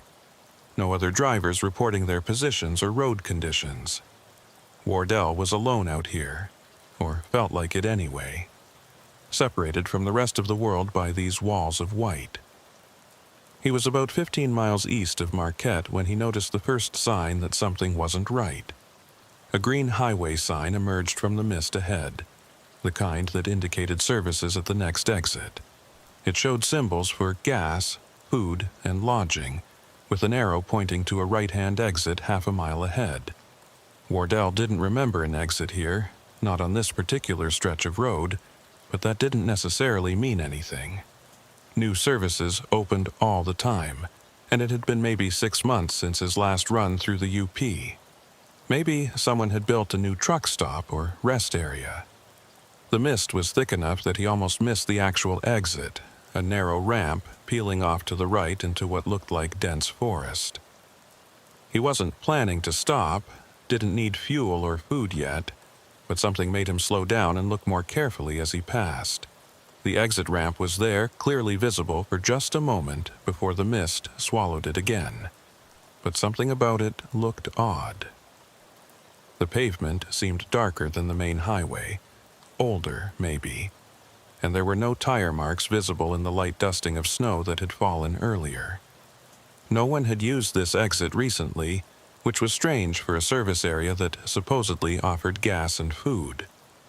Wardell filed the observation away and kept driving, but the unease that had been building since he'd first encountered the heavy mist deepened. He grabbed his CB microphone and keyed it. Westbound on M28 about 15 east of Marquette. Anybody out there monitoring? Static. He tried again. Any drivers familiar with this area? Is there a service exit about 15 miles east of Marquette? Just past a sign for gas and food, but I don't remember it being there. No response. The CB remained silent except for that low background hiss that seemed to match the rhythm of the mist rolling across the highway. Wardell hung up the mic and adjusted his grip on the steering wheel. His hands were stiff from gripping it too tightly, his shoulders tense from hunching forward to peer through the windshield. He made a conscious effort to relax, rolling his shoulders, flexing his fingers. Getting tense made you drive worse, made you overcorrect and second-guess yourself. He needed to stay calm, stay focused, and get through this mist bank. Once he reached Marquette, he could stop, take a break, wait for conditions to improve before continuing west toward Wisconsin. The next wave of mist was the thickest yet. It rolled across the highway like a solid wall, completely obliterating everything more than 10 feet in front of his bumper. Wardell's headlights reflected back at him, creating a disorienting white glare that made it even harder to see. He slowed to 25 miles per hour, watching the fog line on the right side of the road, using it to keep himself in the lane. This was dangerous. If there was a stopped vehicle ahead, or an animal in the road, or another car doing something unpredictable, he'd have no time to react. But stopping completely wasn't an option either. The shoulder was narrow and there was no safe place to pull off. All he could do was keep creeping forward and hope the visibility improved soon. Something dark loomed up on the right side of the highway. Wardell caught just a glimpse before the mist swirled around it, but it looked like a building. A large building set back from the road, with what might have been a parking lot in front. He was past it before he could process the details, but his mind was already working on the information. A building out here? On this remote stretch of M28? He glanced in his mirror but could see nothing behind him except white mist. The building, whatever it was, had already disappeared. Wardell considered stopping, backing up to investigate, but that seemed like a bad idea in zero visibility. Better to keep moving forward. If it was a rest area or truck stop, there would be signs, lights, some indication of what it was. But as he continued westbound, Wardell realized he hadn't seen any signs. No advance warning that a facility was ahead. No directional markers. Nothing. Just that brief glimpse of a dark structure in the mist. And now that he thought about it, the building had looked odd. Not modern, not the kind of clean metal and glass design you'd expect from a recent construction. It had looked older, more solid, like something built decades ago and left to weather. The mist was starting to thin slightly and Wardell could see maybe 50 yards ahead now. The highway stretched empty in both directions. No other vehicles visible, no buildings, just the road and the forest and the mist rolling in from the invisible lake on his left. His fuel gauge was sitting at just under a quarter tank, lower than Wardell liked to let it get. He'd been planning to fuel up in Marquette, but that was still at least 20 minutes away at his current speed, maybe more if the mist didn't clear. He started thinking about that exit he'd passed, that sign indicating services available. If there was actually a gas station there, it might be worth turning around and checking it out. Getting fuel now would give him more options, more flexibility. He wouldn't have to worry about running low if conditions got worse. Wardell chewed on the inside of his cheek, weighing his choices. Keep pushing forward to Marquette, or turn back and investigate that exit. The decision was made for him when the mist suddenly thickened again, worse than before, reducing visibility to almost nothing. Wardell hit his four-way flashers and slowed to 15 miles per hour, barely crawling. This was insane. He couldn't drive in these conditions. He needed to get off the highway, find somewhere safe to wait it out. And that exit, with its promise of services, was only a few miles behind him. Wardell checked his mirrors, saw nothing but white, and carefully began to slow even further. There was no turnaround here, no median crossover, but the highway was completely empty. If he was careful, if he used his flashers and checked thoroughly, he could turn the truck around and head back to that exit. It took him 5 minutes to execute a safe turnaround, using the full width of the highway and part of the shoulder on both sides. Any truck driver watching would have winced at the maneuver, but Wardell was careful, taking his time, making sure his trailer tandems were positioned correctly. When he finally had the truck pointing eastbound back the way he'd come, the mist had thinned just enough to let him see the road ahead. He put the transmission in gear and started back, watching for the exit sign, watching for that dark building he'd glimpsed. His CB radio crackled suddenly, making him jump. A voice came through, male and distorted by static. Westbound traffic be advised. M28 is closing east of Marquette due to visibility. Do not attempt.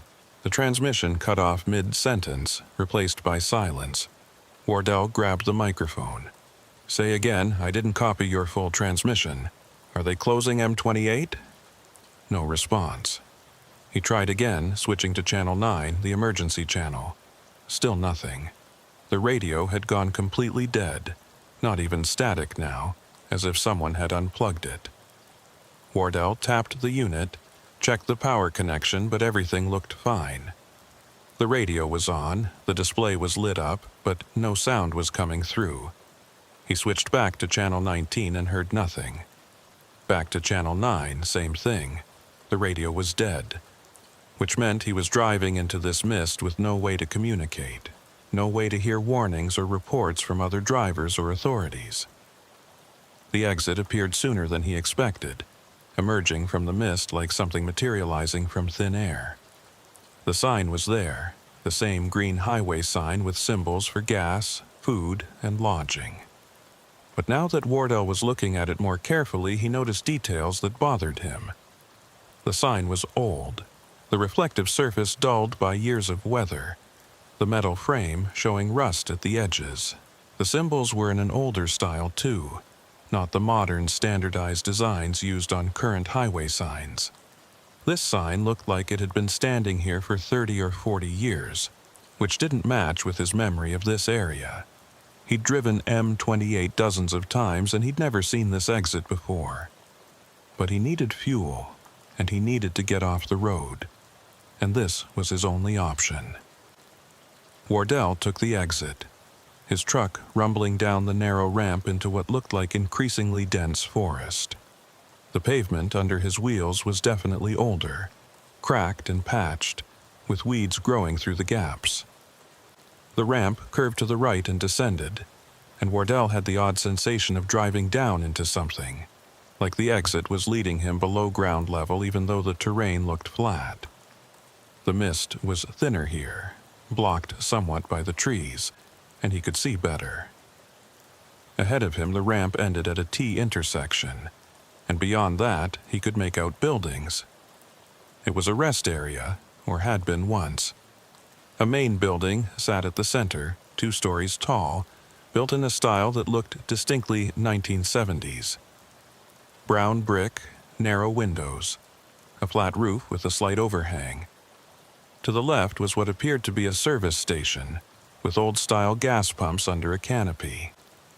To the right were several parking spaces, and beyond those a picnic area with tables and what might have been restrooms. Everything was there. Everything you'd expect from a highway rest stop, but everything was wrong. The building looked abandoned, windows dark, no lights visible anywhere. The gas station pumps were old, the kind Wardell remembered from his childhood, tall and narrow with the price displays on top. And there were no other vehicles anywhere. No cars, no trucks, nothing. Wardell brought his truck to a stop at the T intersection and sat there with the engine idling, trying to decide what to do. Every instinct told him to turn around, get back on M28, push through to Marquette despite the mist. But his fuel gauge was sitting at a quarter tank, and the logical part of his mind said he should at least check if the gas station was operational. Maybe it was one of those automated places, card reader pumps that didn't need an attendant. Maybe the building was dark because it was late afternoon and no one was using the facilities. There could be perfectly reasonable explanations for everything he was seeing. Wardell put the truck in gear and turned left toward the gas station.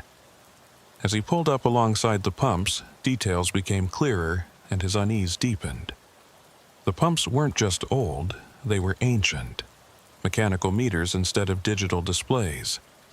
Prices posted in hand-painted numbers that read 79 cents per gallon.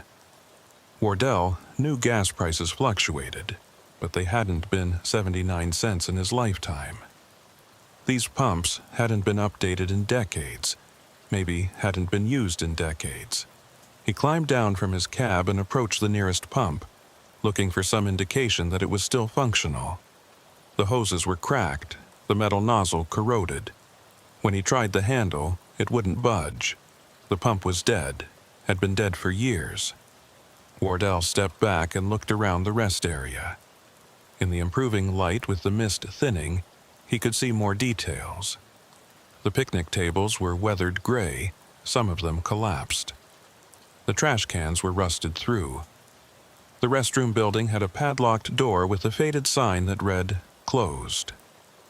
This place had been abandoned long ago, probably decades. So why had there been a highway sign indicating services available?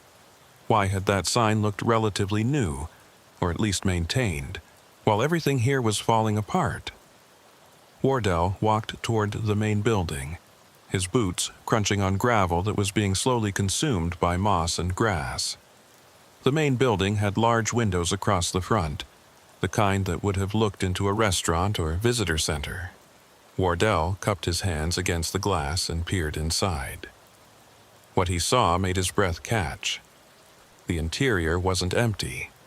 It was furnished, set up like a functioning rest-stop restaurant. Tables with chairs, a counter with stools, display cases that looked like they still held food. But everything was covered in dust, thick layers of it, and there were cobwebs strung across every surface. More disturbing were the details. Place settings on some of the tables, as if people had been eating there and just walked away mid-meal. A coat hanging on a rack by the door, slowly being consumed by mildew. A newspaper spread out on the counter, its headline too faded to read but the date visible. August 17th, 1979. Wardell stepped back from the window, his heart pounding. This place had been closed since 1979, over 40 years ago. But someone had been maintaining the highway sign, keeping it visible, directing travelers here. Why?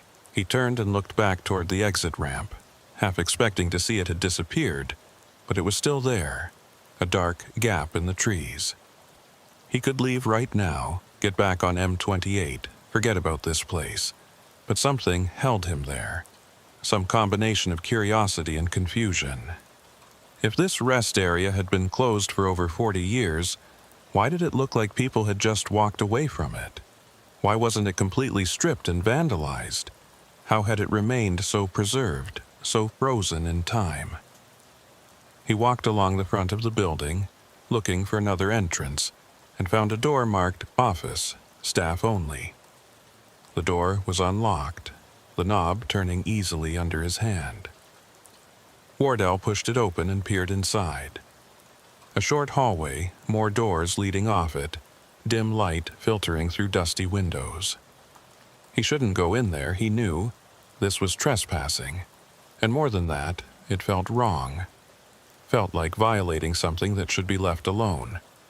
But his hand was already pushing the door wider, his feet already carrying him across the threshold into the building. The air inside was cold, cold enough that his breath fogged, and it smelled of dust and decay and something else.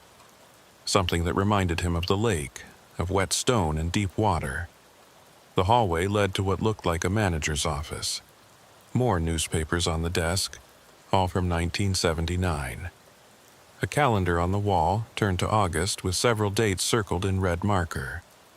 Photographs in frames showing the rest stop in its prime, cars and trucks from the 70s filling the parking lot, families at the picnic tables. Wardell picked up one of the newspapers and scanned the headline. Upper Peninsula braces for early winter storm. The article below talked about an unusual weather system moving in from Canada, bringing unseasonably cold temperatures and the potential for heavy snow. Strange to read about winter storms in an August paper, but Michigan weather was notoriously unpredictable. A sound from deeper in the building made Wardell freeze. A creak, like footsteps on old floorboards. He listened, barely breathing, but heard nothing more. Just the building settling, he told himself. Old structures made noise, but his skin was crawling, and every survival instinct he possessed was screaming at him to get out. Wardell set down the newspaper and walked quickly back toward the entrance. As he reached the door, he heard the sound again, closer this time. Definitely footsteps, and they were coming from the direction of the restaurant. Someone was in the building with him. Wardell didn't wait to see who it was. He pushed through the door and walked quickly toward his truck, forcing himself not to run. Running would make him look foolish if this was just a security guard or maintenance worker. But when he reached his truck and climbed into the cab, when he looked back at the building, he saw a figure standing in one of the windows. Too far away and too backlit to make out details, but definitely a person, standing motionless and watching him. Wardell started his engine and put the truck in gear, backing away from the gas pumps.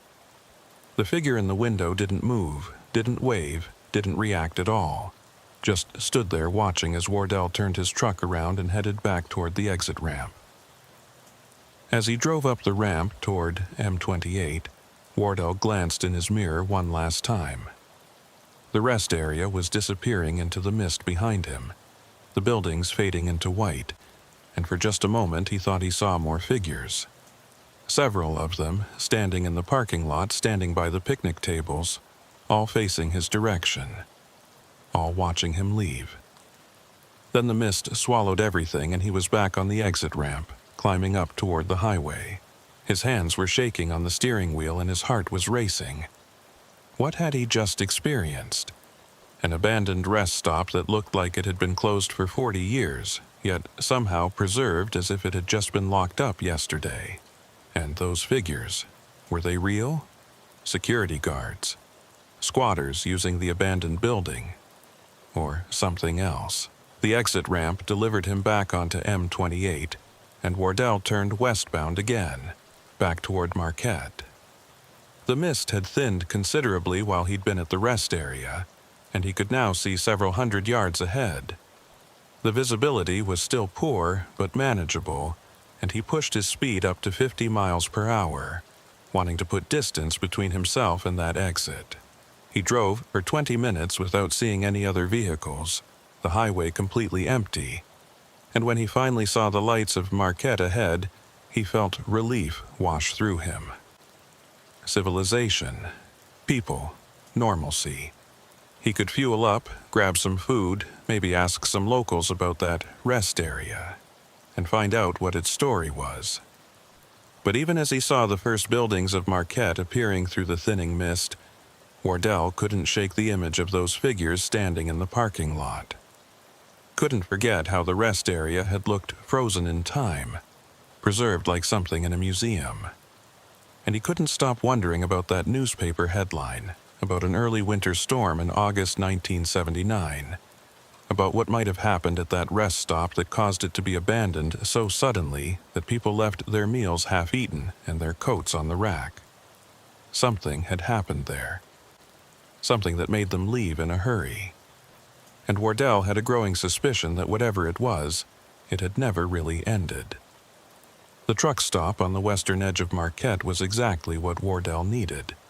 Bright, fluorescent lights, the smell of diesel and coffee, other trucks parked in neat rows with their engines idling. Normal things, real things.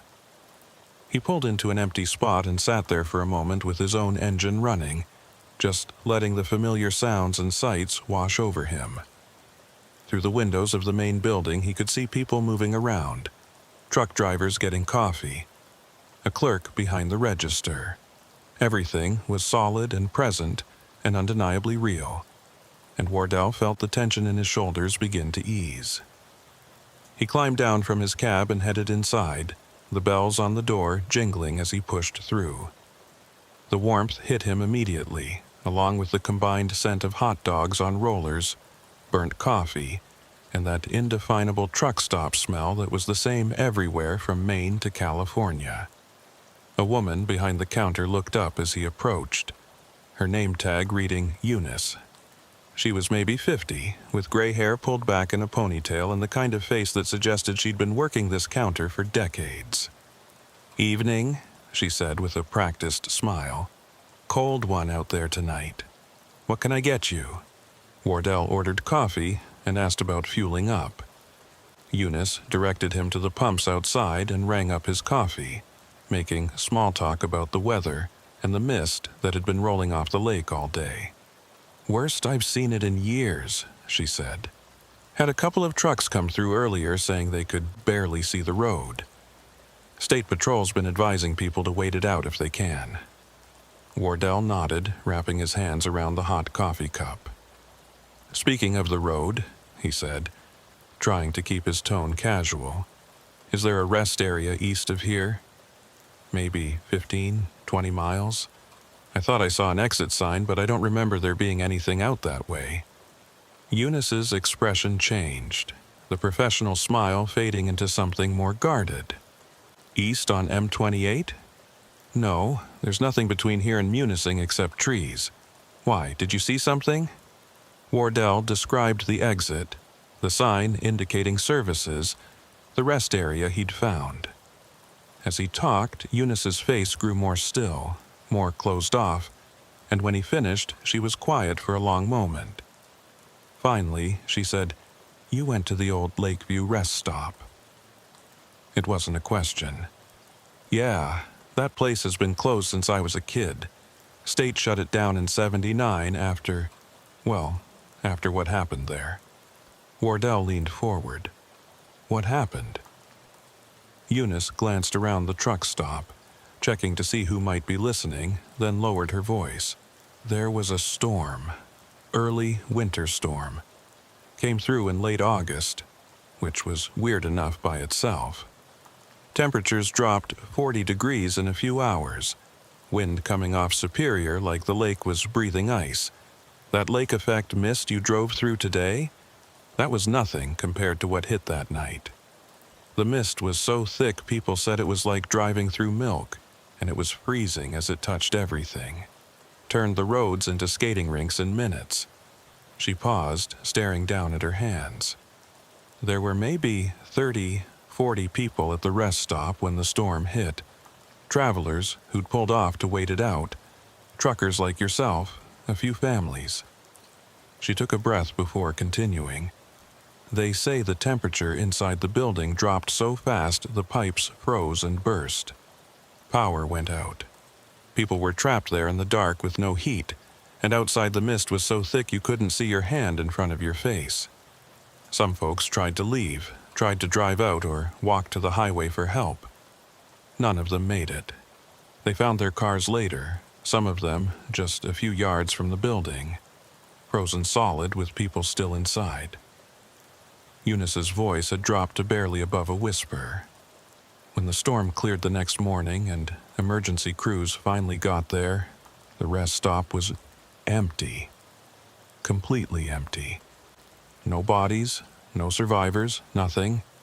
Just meals left half-eaten on the tables, coats on the racks, cars in the parking lot with the keys still in them. Everybody who'd been there just vanished.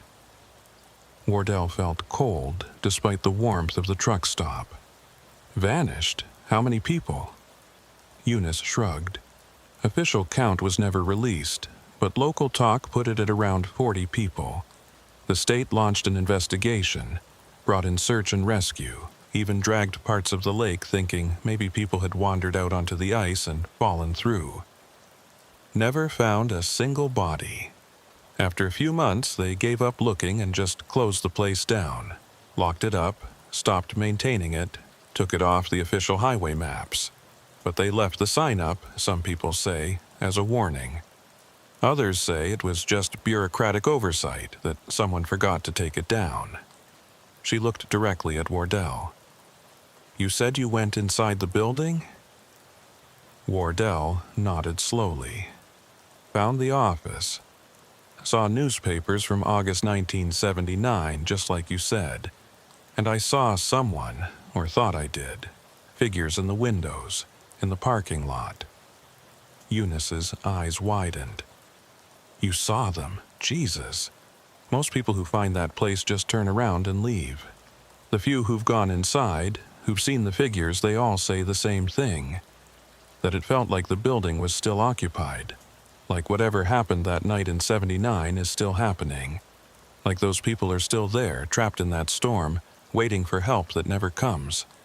She crossed herself, a quick unconscious gesture. "My advice? Forget you ever saw that place. Don't go back there. Don't talk about it too much. Just forget it exists. But Wardell couldn't forget. He fueled his truck and got back on the road, continuing west toward Wisconsin, but his mind kept returning to the rest area. To those figures standing in the parking lot watching him leave. To the preserved interior of the building, frozen in time like a photograph. And to Eunice's story about 40 people vanishing in a single night during an impossible storm. As he drove through the darkness, the mist mostly cleared now, Wardell found himself looking for information on his phone during a fuel stop near Lands. He searched for Lakeview Rest Area 1979 disappearance and found almost nothing. A few mentions in local history forums, some speculation on paranormal websites, but no official records, no news archives, nothing substantial. It was as if the event had been deliberately erased from history, scrubbed from the records and left to fade into local legend. But the rest area was real. Wardell had been there, had walked through it, had seen the evidence with his own eyes. He tried a different search, looking for Lake Superior Storm, August 1979, and this time got more results. Weather reports from that period mentioning an unusual cold front and unseasonable temperatures. A brief mention in a maritime log about freighters seeking shelter from extreme localized conditions. But nothing about the rest area, nothing about missing people. The absence of information was almost more disturbing than finding details would have been. Someone had decided this story shouldn't be told. Wardell delivered his load in Ashland the next morning and picked up a return shipment heading back east, a load of lumber destined for Sault Ste. Marie. The route would take him back along M28, back past that exit where the rest area waited in the trees. He could take an alternate route, swing south through Wisconsin and come up into the UP from a different direction. But that would add hours to his trip. And more than that, Wardell realized he wanted to see the place again. Wanted to confirm that it was real, that he hadn't imagined or misremembered what he'd found there. He spent the day resting in Ashland, catching up on sleep, and tried not to think about what Eunice had told him. 40 people vanishing without a trace. A storm that came from nowhere and created conditions impossible for late August. A building frozen in time for over 40 years. He left Ashland just after sunset, timing his trip so he'd reach the area around the rest stop in full darkness. He told himself it was just coincidence, just the way the schedule worked out, but he knew that wasn't true. He wanted to see the place at night, wanted to see if it looked different, if those figures would be there again. The highway was nearly empty, just the occasional car or truck passing in the opposite direction, their headlights creating brief moments of glare before disappearing into the darkness. The mist was back, not as thick as the previous day but still present, rolling across the road in waves that forced Wardell to slow down and navigate carefully. Mile markers counted down as he approached the location where he remembered the exit being. 15 miles east of Marquette. 14 miles, 13. Wardell found himself gripping the steering wheel tighter, his eyes scanning the right side of the highway for that green sign. And there it was, emerging from the mist exactly where it had been before. The same weathered sign, the same symbols for gas and food and lodging. Wardell slowed down, put on his turn signal even though there was no one behind him, and took the exit. The ramp descended into the trees, the pavement cracked and overgrown, and Wardell felt like he was driving into the past, into a pocket of time that existed separate from the present. The rest area appeared ahead, and Wardell's breath caught. The place was lit, not brightly, but there were lights on in the main building, warm yellow lights spilling from the windows. The gas station canopy had lights too, and the parking lot lights were working, casting pools of illumination across the cracked pavement. And there were vehicles, maybe a dozen of them, cars and trucks from what looked like the 1970s, parked in neat rows, as if their owners were inside having a meal or using the restrooms. Wardell brought his truck to a stop at the entrance to the parking lot, his heart pounding. This wasn't possible. Yesterday the place had been dark and abandoned. Now it looked operational, looked like a functioning rest stop from 45 years ago. He sat there for a long moment, engine idling, trying to decide what to do. Every rational part of his brain screamed that he should turn around and leave, get back on M28 and forget he'd ever seen this place. But curiosity and something else, something that felt almost like obligation, pulled him forward.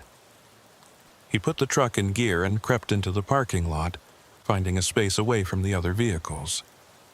Up close, he could see that the cars and trucks were all from the 70s, just as he'd thought.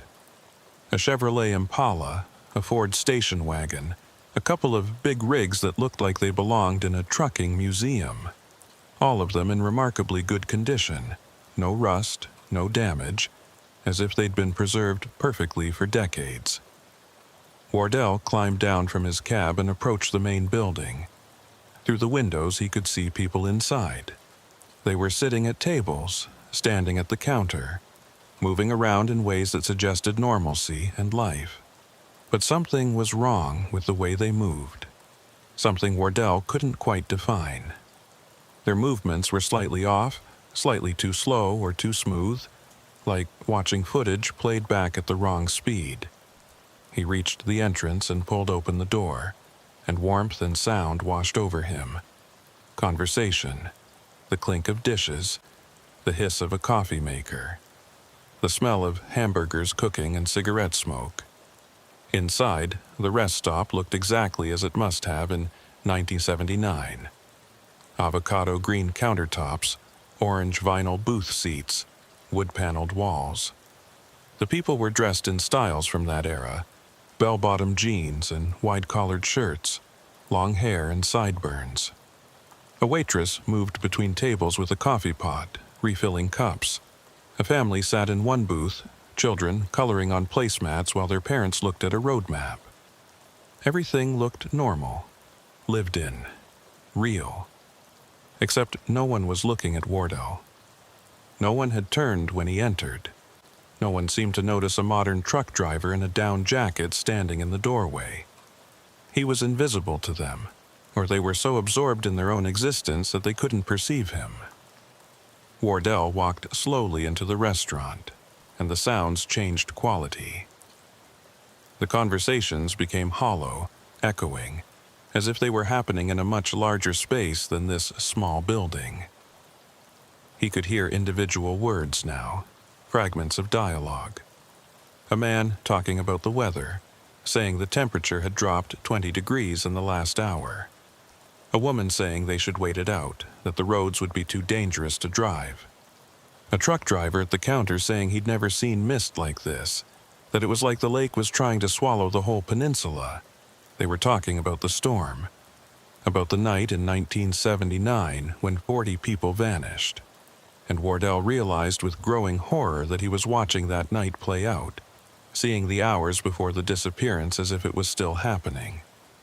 A television mounted in the corner was showing what looked like a news broadcast from 1979. A weatherman standing in front of a map of the Great Lakes region. The audio was distorted, but Wardell could make out phrases. Unusual low-pressure system. Temperatures falling rapidly. Extreme caution advised. The timestamp in the corner of the screen read August 17, 1979, 8:47 p.m. Wardell looked at his watch. The date on his digital display read December 19th, current year. But the broadcast was showing August 17, 1979. Time was wrong here. Or rather, time was doubled. Two periods existing simultaneously in the same space. He walked through the restaurant, and the people continued to ignore him. Or maybe they couldn't see him. Maybe he was the ghost here, the visitor from the future intruding on their final hours. Wardell reached the counter and looked at the food under the heat lamps. Hamburgers, hot dogs, fries. All of it looked fresh, hot, recently cooked. But when he reached out to touch one of the plates, his hand passed through it as if the food wasn't really there. It was an image, a recording, a memory of food that had existed decades ago. Everything here was like that, he realized. Real enough to see and hear, but not substantial enough to touch. Except the building itself, that had been solid. He'd walked through it, touched the newspapers, felt the cold air. The door to the rest stop opened and more people entered. A family with 3 children. They were talking urgently, the father saying they needed to get off the road before the storm got worse. The mother was carrying a small child who was crying, upset by the sudden cold and the frightening weather. They found a booth and sat down, and the waitress brought them menus and coffee. Wardell watched them. Watched the father trying to comfort his children, telling them everything would be fine. They'd wait out the storm and be back on the road in the morning. But Wardell knew that wouldn't happen, knew that these people would never leave this building, would vanish along with everyone else when the storm reached its peak. He wanted to warn them, wanted to tell them to get back in their car and drive, take their chances on the highway rather than staying here. But he knew it was pointless. This wasn't really happening. This was a recording, a loop, the past playing over and over in this space that had somehow become unstuck from normal time. Wardell walked toward the back of the restaurant, toward a hallway that led to the restrooms and what looked like a rear exit. The sounds behind him were fading, becoming more distant and hollow, and he could feel the temperature dropping. The warmth of the restaurant was an illusion, he realized. The real temperature here was much colder. The hallway was darker, the fluorescent lights flickering. Wardell could see his breath now, white clouds forming with each exhalation. The walls were developing a thin coating of frost, ice crystals spreading in delicate patterns across the wood paneling. He was seeing the storm arrive, seeing what had happened in the hours before the disappearance. The rear exit door was partially open, and through the gap, Wardell could see the parking lot.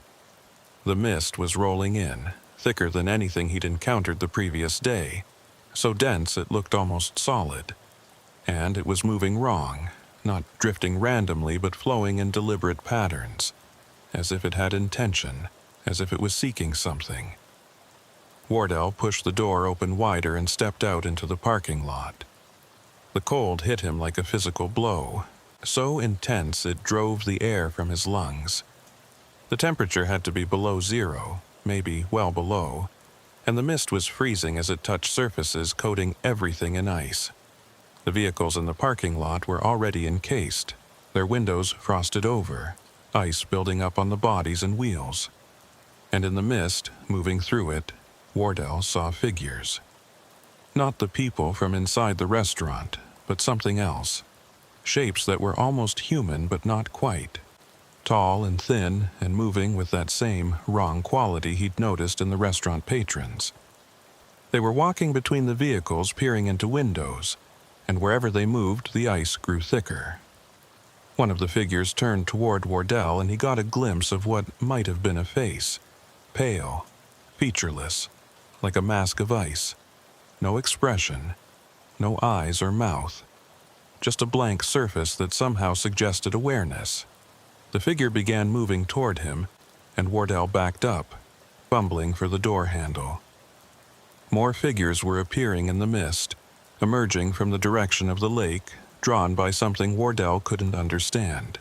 They surrounded the rest stop, and as he watched in horror, they began to reach toward the building, toward the people inside who were still eating and talking, and completely unaware of what was coming for them. Wardell yanked the door open and stumbled back inside, slamming it shut behind him. The restaurant was still there, still lit and warm and full of people, but even as he watched, the lights began to flicker. The temperature was dropping rapidly, and the people were starting to notice. The conversations changed tone, became worried, frightened. Someone said the power was going out. Someone else said the doors were frozen shut. They couldn't get them open. Panic was beginning to spread, and Wardell knew he was about to witness the final moments before the disappearance. He didn't want to see it. Didn't want to watch these people, these ghosts, experience whatever horror had claimed them in 1979. Wardell ran toward the front entrance, pushing past people who couldn't see him, couldn't feel him. He hit the front door and it swung open easily, and he burst out into the parking lot. The mist was everywhere now, the ice figures moving through it in greater numbers, converging on the building. Behind him, he could hear screaming starting, could hear the terrified voices of people trapped in a nightmare they didn't understand. Wardell ran to his truck and climbed into the cab, his hands shaking so badly he could barely get the key in the ignition. The engine started and he threw the truck into gear, pulling out of the parking lot without checking his mirrors, without caring if he hit anything. He just needed to get away from the rest stop, away from those figures in the mist, away from the screams that were still echoing from inside the building. The exit ramp appeared ahead, and he took it fast, the truck's wheels slipping on ice that had formed while he'd been inside. He fought the wheel, corrected the slide, and powered up onto M28. Behind him, the rest stop was disappearing into the mist again, the lights fading, and Wardell could have sworn he heard a sound like wind or waves or voices all mixed together, rising to a crescendo before cutting off abruptly. He drove west toward Marquette, pushing his speed higher than he should have, desperate to put distance between himself and that place. The mist on the highway was thinner than it had been in the parking lot, and visibility improved as he got further from the exit. His CB radio crackled to life suddenly, making him jump. A voice came through, female and distorted. Eastbound traffic approaching Lakeview Rest Area. Be advised of extreme weather conditions. Storm moving in from the lake. Seek shelter immediately. Repeat, seek shelter immediately. The voice sounded automated, like a recording, and it was speaking in the present tense about conditions from 1979. Wardell grabbed the microphone with a shaking hand. This is westbound Pritchard on M28. That storm you're warning about happened 40 years ago. There's no shelter at Lakeview. The place is... It's not real. It's a trap. Silence. Then, the same recorded message began again. Eastbound traffic approaching Lakeview Rest Area. Wardell hung up the mic and switched off the CB radio. He didn't want to hear that voice anymore. Didn't want to know if it was really a recording or something else. Some echo of the past trying to lure more travelers to the abandoned rest stop. The lights of Marquette appeared ahead, and Wardell pulled into the same truck stop where he'd talked to Eunice. It was after midnight now, a different clerk behind the counter, but Wardell bought coffee anyway and sat in one of the booths, his hands wrapped around the cup, trying to stop shaking. He'd seen it.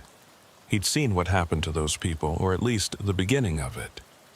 Those ice figures emerging from the mist, surrounding the building, trapping everyone inside. But what were they? What had caused them to appear? And where had the people gone when they disappeared? Wardell pulled out his phone and tried searching for more information, but the results were the same as before. Nothing solid, nothing official. He tried a different approach, searching for Lake Superior ice phenomena and freezing mist entities. Most of the results were scientific articles about ice formation and weather patterns, but buried in the search results was a link to an old maritime forum. Wardell opened it and found a thread from 2003 where sailors were discussing strange experiences on Lake Superior. One post caught his attention. A sailor describing a night in the late 1970s when his freighter had encountered impossibly thick mist that seemed to have shapes moving through it. Shapes that looked almost human, but wrong somehow.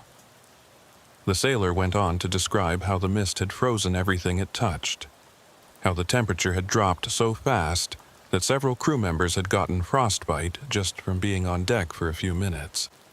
And then he mentioned something that made Wardell's blood run cold.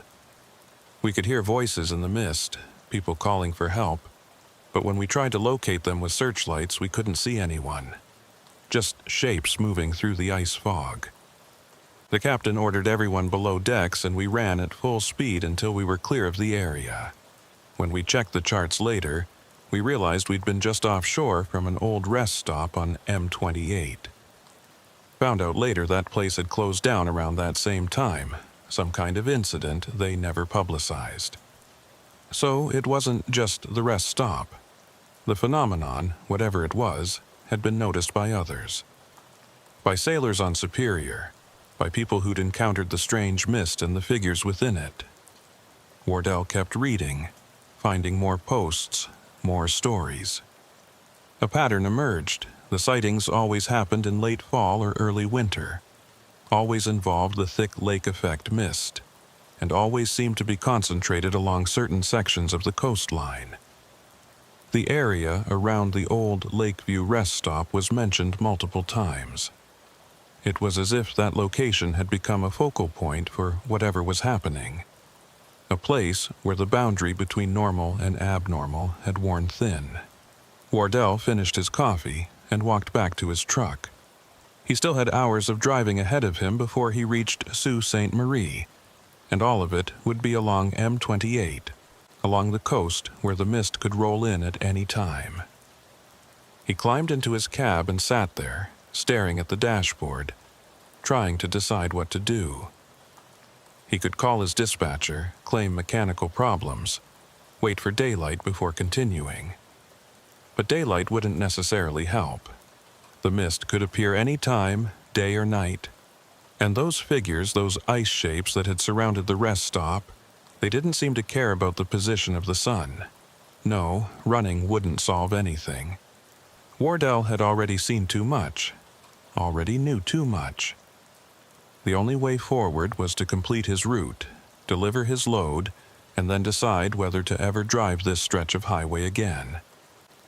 He started the engine and pulled back onto M28, heading east now, toward Munising and eventually Sault Ste. Marie. The night was dark, and the mist came and went in waves, but Wardell kept his speed moderate, his attention focused, and tried not to think about what he'd witnessed at the rest stop. Tried not to imagine those 40 people trapped in their final moments, experiencing that freezing nightmare over and over for 45 years. But as he drove through the darkness, as the miles rolled past and the forests pressed close on either side, Wardell couldn't shake the feeling that he was being followed, that something from the rest stop had attached itself to him, was trailing behind his truck through the mist. Every time he checked his mirrors, he half expected to see those pale ice figures standing on the highway, watching him pass. Every time the mist thickened, he tensed, waiting for shapes to emerge from it. And when his CB radio crackled with static, when that recorded warning voice began speaking again, Wardell reached over and turned the radio off completely. He didn't need warnings anymore. He knew the danger was real. Wardell made it to Munising around 3 a.m., pulling into a small diesel stop on the eastern edge of town. The mist had thinned to almost nothing here, the air clear and cold, stars visible overhead for the first time in 2 days. He fueled the truck and went inside for more coffee, his third or fourth cup of the night, losing count now. The exhaustion was starting to catch up with him, the adrenaline from the rest stop experience fading and leaving him hollow and shaky. He knew he should stop, get a few hours of sleep before attempting the final stretch to Sault Ste. Marie, but he didn't want to close his eyes, didn't want to risk dreaming about what he'd seen. The clerk at the Munising fuel stop was a young guy, maybe 25, with the bored expression of someone working the graveyard shift. He rang up Wardell's coffee without much interest, but when Wardell asked about road conditions east toward the Sioux, the clerk's demeanor changed. "You're heading east? Tonight?" Wardell nodded. "Got a delivery schedule to keep." The clerk shook his head slowly. Might want to reconsider that. Mist has been coming and going all week along the coast road. Had a couple of cars go off into the ditches, one semi-jackknifed near Grand Marais. State Patrol's been advising people to stick to the inland routes if possible. Wardell considered this. The inland route would add time and distance, taking him south through Manistique before swinging back north to the Sioux, but it would avoid the coastal sections of M28, would keep him away from the shoreline where the mist rolled in. "How's the weather forecast looking?" he asked. The clerk pulled up something on his phone, scrolling through weather reports. "Says clear for the next 12 hours, but you know how it is up here. Lake Superior makes her own weather. Forecast doesn't mean much when the big lake decides to breathe." That phrase again. The lake breathing. Wardell paid for his coffee and walked back to his truck, weighing his options. He was about to climb into the cab when he noticed something on his windshield. Not ice, not frost, but something else. A pattern, delicate and intricate, drawn in what looked like condensation. Except the pattern was too precise, too deliberate to be random. It showed a road, a curving line that could have been M28, and at one point along the road there was a symbol that looked almost like a warning sign. Wardell reached out to touch it, and the pattern disappeared, evaporating instantly as his finger made contact. He stood there for a moment, staring at the clean windshield, wondering if he'd really seen it or if exhaustion was making him hallucinate. A voice behind him made him turn. "You saw it too, didn't you?" An older man was standing near one of the fuel pumps, filling up a battered pickup truck. He was maybe 70, with a weathered face and the kind of eyes that had seen too much. Wardell didn't pretend to misunderstand. "The rest stop? Yeah, I saw it." The old man nodded slowly. "Figured you had. You got that look. Same look I had back in '85 when I stumbled across that place.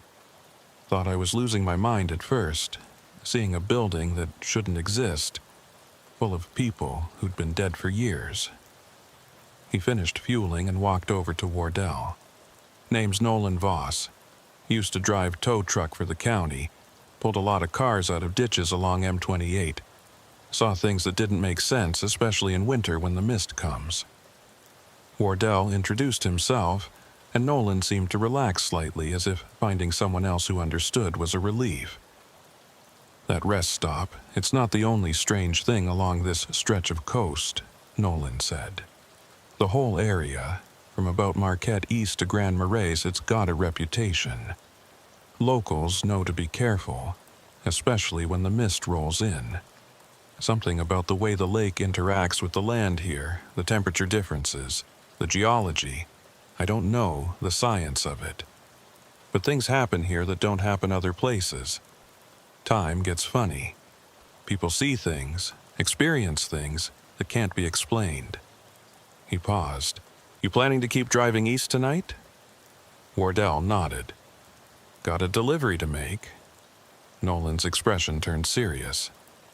"Then you need to know something. If you see that exit again, if you see the sign for the rest stop, don't take it. No matter how bad the weather gets, no matter how tempting it is to pull off and wait things out, don't go back there. Because every time someone goes, it gets harder to leave. The place wants people, wants to add to the number that disappeared that night. And eventually, if you go back enough times, you won't be able to leave at all. You'll become part of it, part of the loop, stuck in 1979 forever." The way Nolan said it, with absolute conviction, made Wardell's skin crawl. "How do you know this?" Nolan looked away toward the dark expanse of forest beyond the fuel stop. "Because I went back. After my first visit, I couldn't stop thinking about it, couldn't let it go. So I went back multiple times, trying to understand, trying to document it. And each time it got harder to leave. The last time, I almost didn't make it out. I felt something pulling at me, trying to keep me there. And I barely got to my truck before..." He trailed off, then looked back at Wardell. Before I became one of them. One of the figures in the parking lot watching new visitors arrive, unable to warn them, unable to do anything but watch. Wardell felt cold despite his heavy jacket. But you did get out. Nolan nodded, barely, and I swore I'd never go near that exit again. Haven't driven M28 at night in almost 40 years because of it. Stick to daylight, stick to clear weather, and I've been fine. But you're heading into the worst section right now. Middle of the night, mist likely to come back. You need to be prepared. If you see the exit, if you see the sign, just keep driving. Don't even slow down to look. And if your CB radio starts broadcasting that warning message, turn it off. Don't listen to it. That voice, it's designed to pull you in, to make you think you're helping by going there. They talked for another 20 minutes. Nolan sharing details about his experiences, about other drivers who'd encountered the rest stop over the years. Some had gotten out safely. Others had disappeared, their trucks found abandoned along M28 with no sign of the drivers. The official explanations were always the same.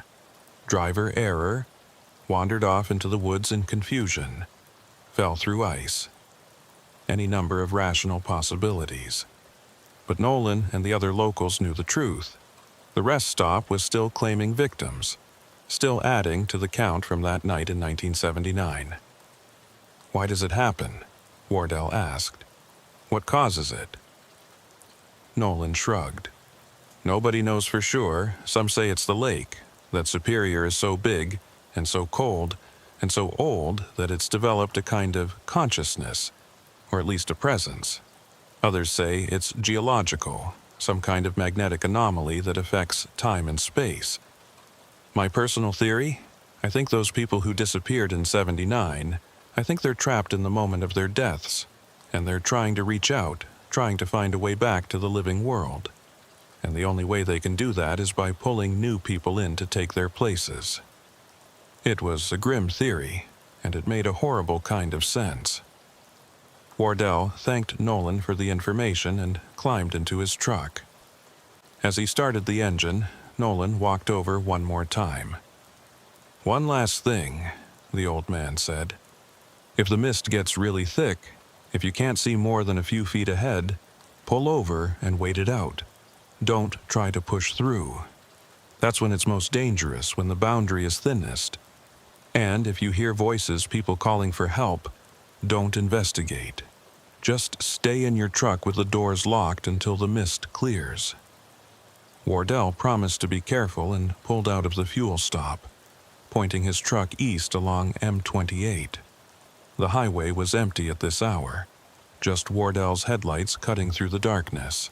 The forest pressed close on both sides, dense stands of pine and birch that blocked any view of the lake to his left. Mile markers counted upward as he drove, and Wardell found himself tense every time he passed one, waiting for that exit sign to appear. Nolan's warnings echoed in his mind. Don't take the exit, don't listen to the voice, don't investigate if you hear people calling for help. Simple instructions, but Wardell knew from experience how hard they could be to follow when you were actually in the moment, when instinct and training told you to help people in trouble. Around 4:30 a.m., about halfway to Grand Marais, Wardell noticed the temperature dropping. His dashboard thermometer showed it had gone from 20 degrees to 15 to 10 in the space of a few miles. And with the temperature drop came the mist, rolling in from the lake, thinner than before but still enough to reduce visibility. Wardell slowed to 40, then 35, watching the fog line, staying alert for any changes in road conditions. The mist had a quality to it tonight that he didn't like, a thickness that seemed to muffle sound, that made his headlights reflect back in strange ways. His CB radio crackled to life even though he'd turned it off hours ago. That same automated voice, that same warning message. Eastbound traffic approaching Lakeview Rest Area. Be advised of extreme weather conditions. Wardell reached over and physically unplugged the radio from its power source, but the voice continued, now coming from the speaker even though there was no power. Storm moving in from the lake. Seek shelter immediately. It wasn't possible. The radio had no power. The voice shouldn't be able to broadcast. But it was there, clear and insistent, and Wardell felt panic rising in his chest. He was reaching for the radio to physically disconnect the speaker when he saw lights ahead. Red taillights, multiple vehicles stopped in the road. Wardell hit his brakes, the anti-lock system pulsing as he slowed rapidly. The truck came to a stop about 50 yards behind the other vehicles, and Wardell could see now that it was a pile-up. 3 or 4 cars at least. One of them turned sideways across both lanes, another in the ditch on the right side. Hazard lights were flashing, but no emergency vehicles were present yet. And in the mist beyond the accident, Wardell could see figures moving. People getting out of their cars, walking around, checking on each other. He should stop. Should check if anyone was injured, if anyone needed help. It was what any decent person would do, what his training as a professional driver demanded. Wardell put his truck in park and was about to open the door when something made him hesitate. The way the people were moving. It was wrong, just like at the rest stop, that same too slow, too smooth quality. And the cars involved in the accident, now that he looked at them more carefully, they were old. Not classic cars maintained in good condition, but old cars with styling from the 1970s and 1980s. A Chevrolet Nova, a Plymouth Velar, a Ford Granada. Cars that had been off the roads for decades. Wardell's hand froze on the door handle. This wasn't a real accident. This was another echo, another loop playing out from the past. And if he got out of his truck, if he walked over to help, he might become part of it, might get pulled into whatever time-displaced nightmare was unfolding here. He put the truck back in gear and carefully backed up, giving himself room to turn around. The figures in the mist turned to watch him, their faces pale and indistinct, and one of them raised a hand as if gesturing for him to stop, to help. But Wardell kept backing up until he had enough space to execute a turnaround. As he swung the truck around, pointing it back west, Wardell caught a glimpse of something that made his blood run cold. More vehicles were appearing in the mist behind the accident, old cars and trucks materializing out of the white, adding to the pile-up. And the figures were multiplying too, more people emerging from the mist, all of them moving toward the road, all of them converging on the spot where Wardell had been stopped. They were trying to create a barrier, trying to trap him the way they'd been trapped. Wardell accelerated away from the scene, watching in his mirrors as the whole tableau faded back into the mist, until he couldn't tell if it had ever really been there. He drove west for 10 miles before pulling onto a wide spot on the shoulder. His hands were shaking too badly to drive safely, and his mind was reeling from what he'd just seen. The accident, the old cars, the figures in the mist. It was spreading, he realized. The phenomenon wasn't confined to the rest stop anymore. It was bleeding out along the highway, creating pockets of displaced time where the past kept playing out over and over. Wardell sat there in the darkness, engine running, trying to calm his breathing and figure out what to do next. His phone had no signal, unsurprising this far from any cell towers. His CB radio was still broadcasting that warning message even though it was unplugged, the voice now sounding more urgent, more insistent. Wardell grabbed the entire radio unit and yanked it out of its mounting, disconnecting all the cables, but the voice continued, now seeming to come from the air itself, from the mist outside his truck. He couldn't escape it, couldn't shut it out. The phenomenon was all around him now, surrounding his truck, and he was trapped on a highway that seemed to be dissolving into the past. A tapping on his window made him jump. Wardell turned and saw a figure standing outside his driver's side door. It was a woman, middle-aged, wearing clothing from the 1970s, and her face had that same pale, indistinct quality as the figures at the rest stop. She was tapping on the glass, her mouth moving as if speaking, but Wardell couldn't hear any sound. He watched in horror as she raised her hand and began writing something on the foggy window glass.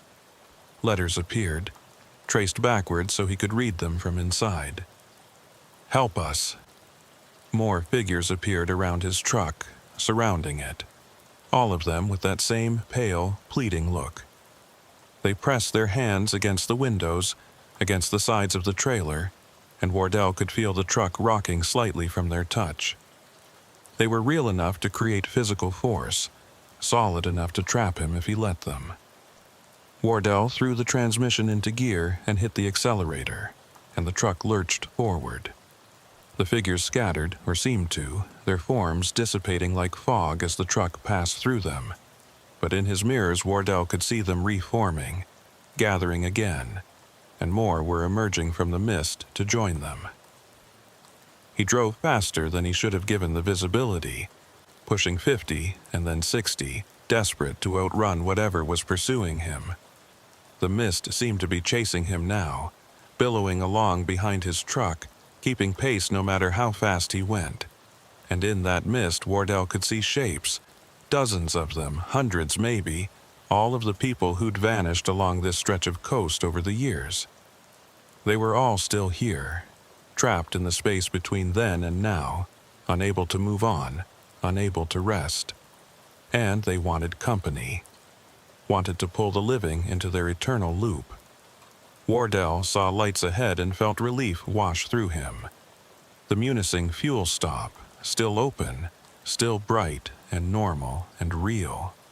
He pulled in too fast, his trailer swinging wide, and brought the truck to a stop near the building. The clerk came to the door, looking concerned, and Wardell jumped down from his cab and ran toward the light. Behind him, the mist was piling up at the edge of the fuel stop parking lot, as if unable or unwilling to cross onto the property. The figures were there too, visible in the white, watching him.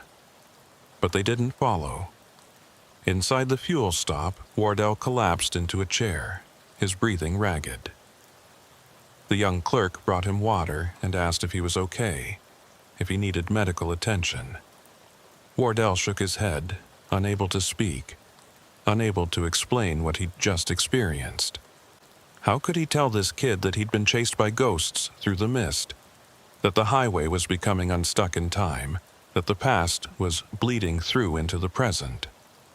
The clerk would think he was crazy, would call the police or an ambulance.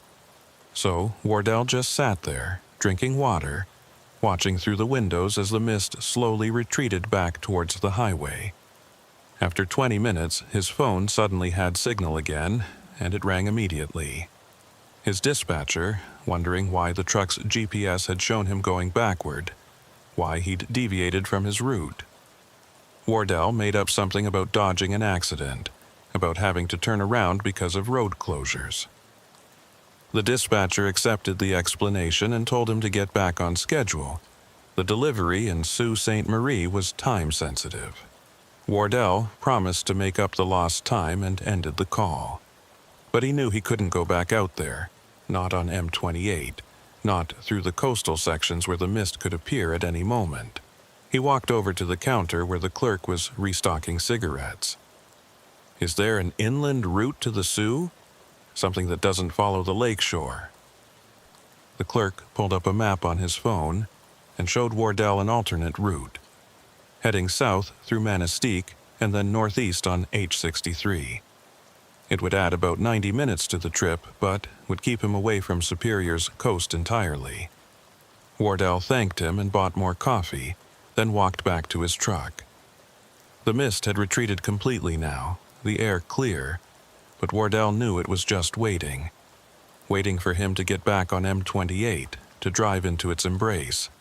Instead, he took the southern route, following the clerk's directions, putting miles between himself and the coast. The drive was longer, but uneventful, the roads clear. No mist, no figures, no echoes from the past.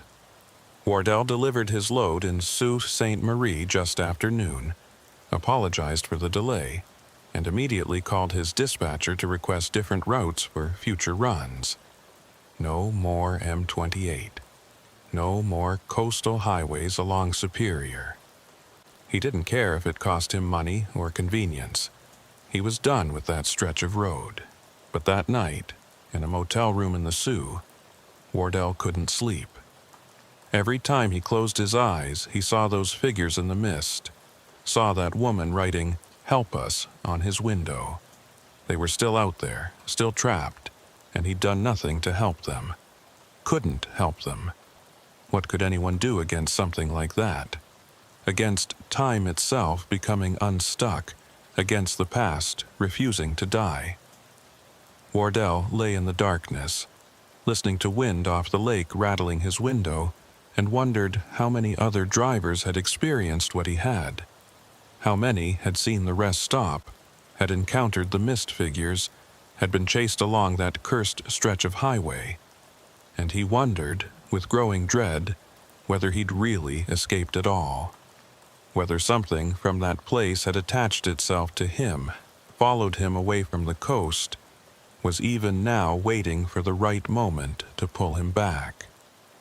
Because that's what Nolan had warned about. The place wanted to add to its collection, wanted to trap more people in its eternal loop. And Wardell had been there twice now, had seen the figures, had heard their pleas for help. He'd made a connection, formed a link, and links could be pulled on from both ends. In the darkness of his motel room, with the wind howling outside and the temperature dropping, Wardell heard something that made his skin crawl. That automated voice, faint but unmistakable, coming from somewhere he couldn't identify. Eastbound traffic approaching Lakeview Rest Area. Be advised of extreme weather conditions. Storm moving in from the lake. Seek shelter immediately. He sat up in bed, heart pounding, and realized the voice was coming from his phone. But his phone was off, powered down, sitting on the nightstand. He picked it up and the screen was dark. No power, yet the voice continued emanating from the speaker. Wardell threw the phone across the room and it hit the wall, breaking into pieces. The voice stopped, but in the silence that followed, Wardell could hear something else. Footsteps in the hallway outside his room. Slow footsteps, shuffling, like someone walking in shoes that didn't quite fit. And then a tapping on his door, soft and persistent.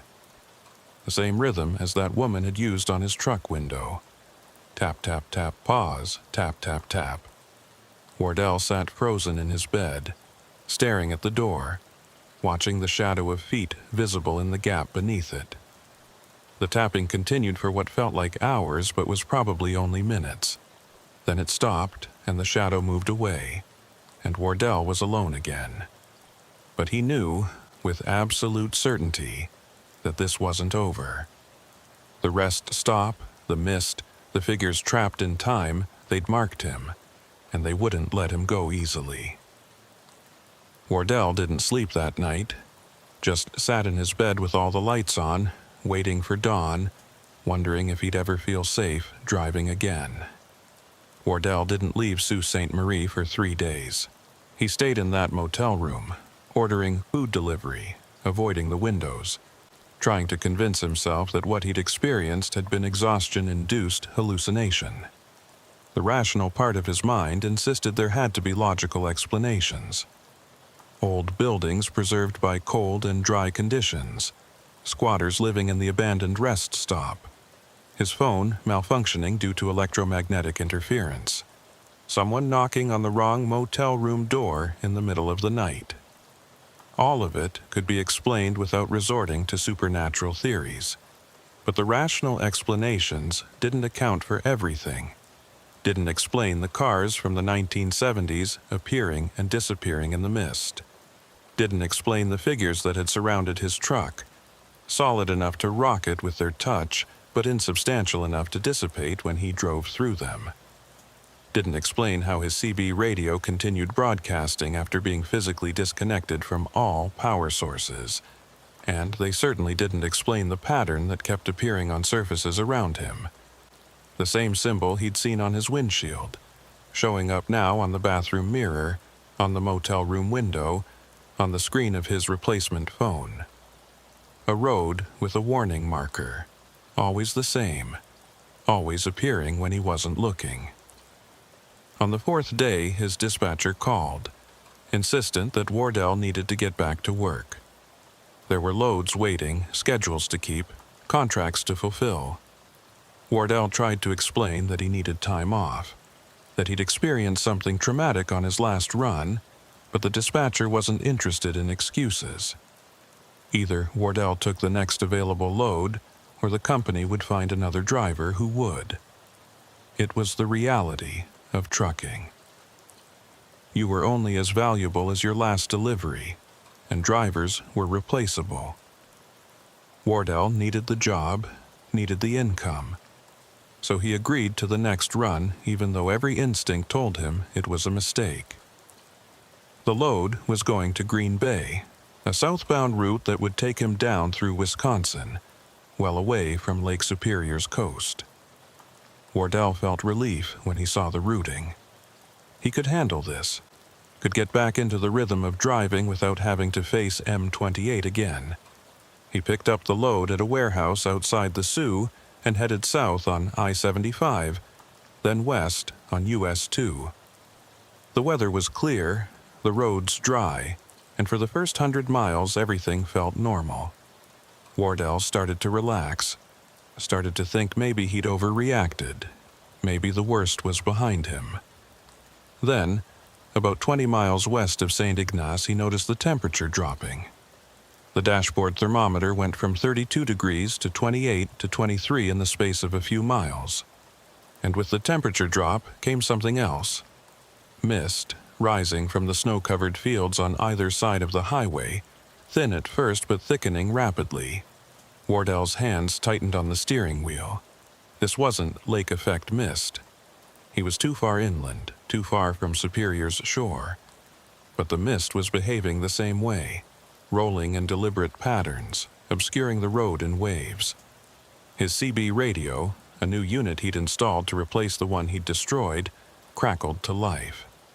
That voice, that automated warning, now coming through on a frequency he'd never used. Eastbound traffic approaching Lakeview Rest Area. Wardell's stomach dropped. He wasn't eastbound. He was heading west, and he was nowhere near M28. But the warning continued, and as it did, the mist thickened until he could barely see 20 feet ahead. Wardell slowed to a crawl, his four-way flashers on, and tried to keep the truck on the road by following the fog line. Something appeared in the road ahead. Wardell hit his brakes and the truck shuddered to a stop, the anti-lock system pulsing. There, directly in his lane, was a vehicle. Not a modern car, but something from decades ago, a station wagon with wood paneling on the sides, its hazard lights flashing weakly. Wardell sat there, engine idling, trying to decide what to do. Every lesson from his encounter on M28 told him to turn around, to get away from this situation. But he was on a straight section of highway with no room to turn around, and the mist was so thick he couldn't see what was behind him anymore. A figure emerged from the station wagon. A woman, dressed in clothing from the 1970s, waving for help. Wardell watched through his windshield as she approached his truck, and even from a distance he could see that something was wrong with her movements, that same too smooth quality he'd seen before. She reached his driver's side window and tapped on it, her face pale and indistinct in the mist. Wardell didn't roll down the window, didn't acknowledge her. He just sat there, staring straight ahead, remembering Nolan's warning. Don't investigate. Don't help. Don't engage. The woman's tapping became more insistent, and then she began speaking. Wardell couldn't hear her through the closed window, but he could see her mouth moving, could see the desperation in her gestures.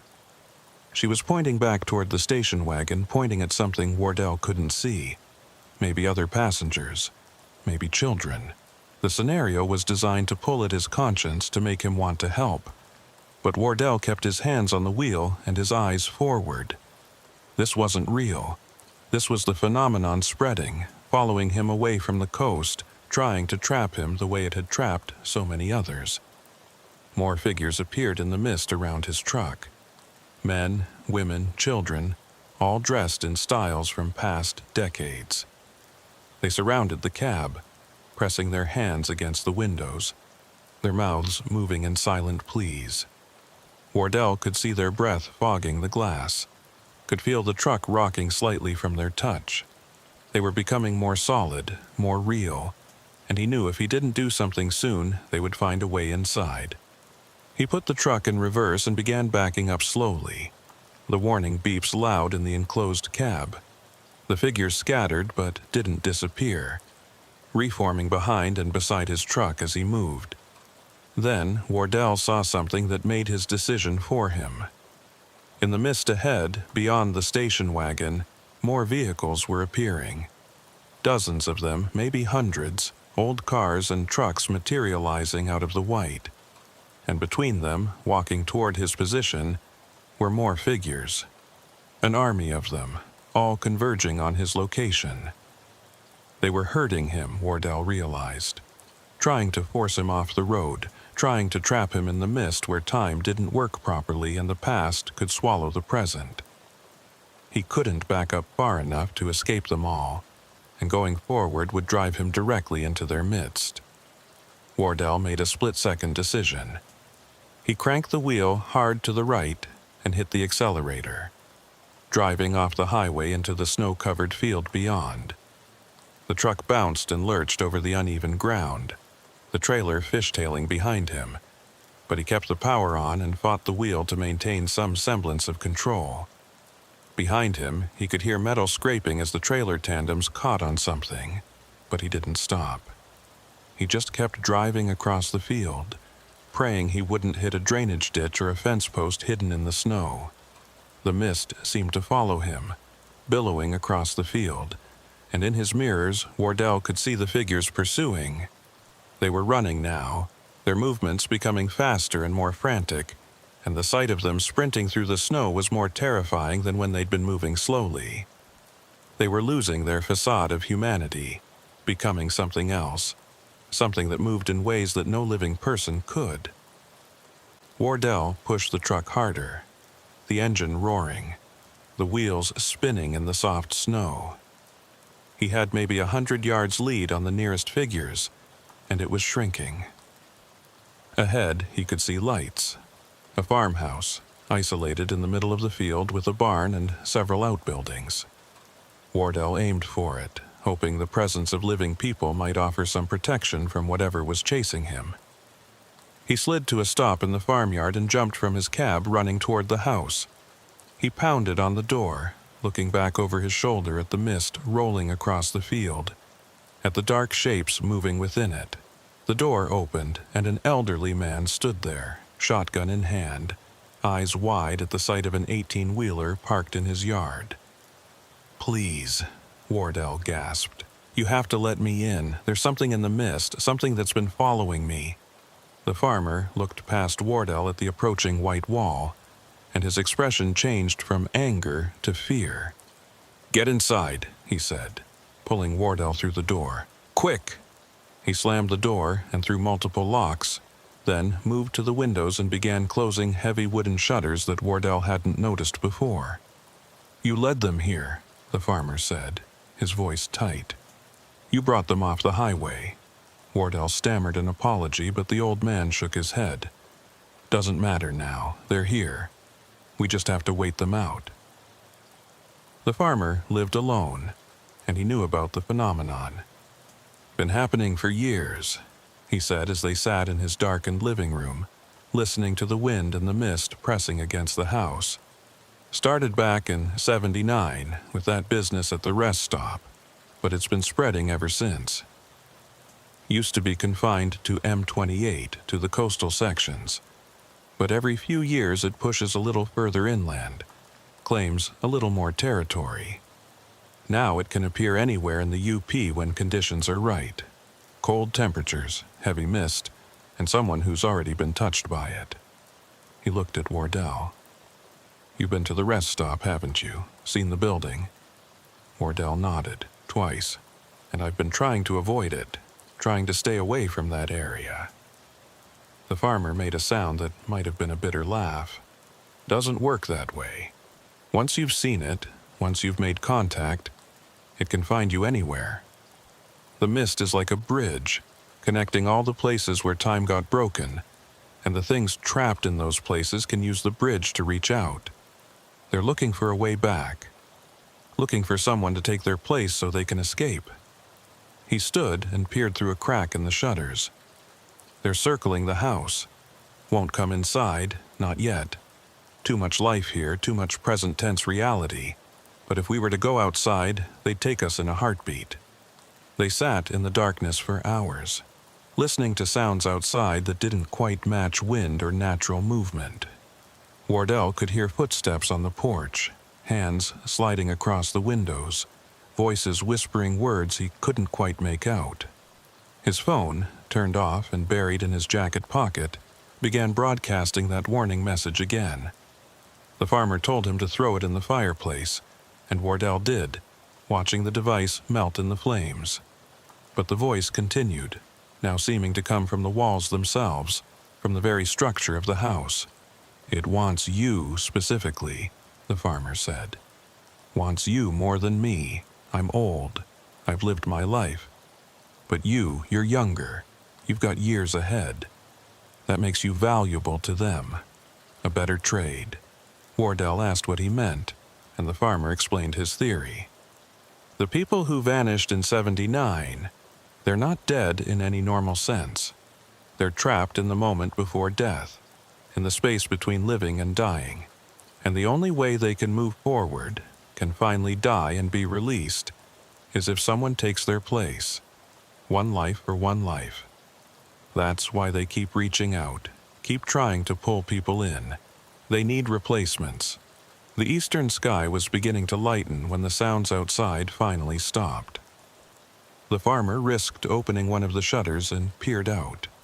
The mist had retreated, pulling back across the field toward the highway. The figures were gone, and Wardell's truck sat alone in the farmyard, looking absurdly out of place against the snow in the barn. You should go now, the farmer said, while it's light. They're weaker in daylight, less able to manifest. But you need to understand something. This won't stop. They'll keep coming for you, keep trying to pull you back, until either you give in or you find a way to break the connection. Wardell asked how to break it, and the farmer shook his head. I don't know. Nobody who's figured it out has come back to tell the story. But I know this. Avoiding the coast won't help. Running won't help. The only thing that might work is confronting it directly.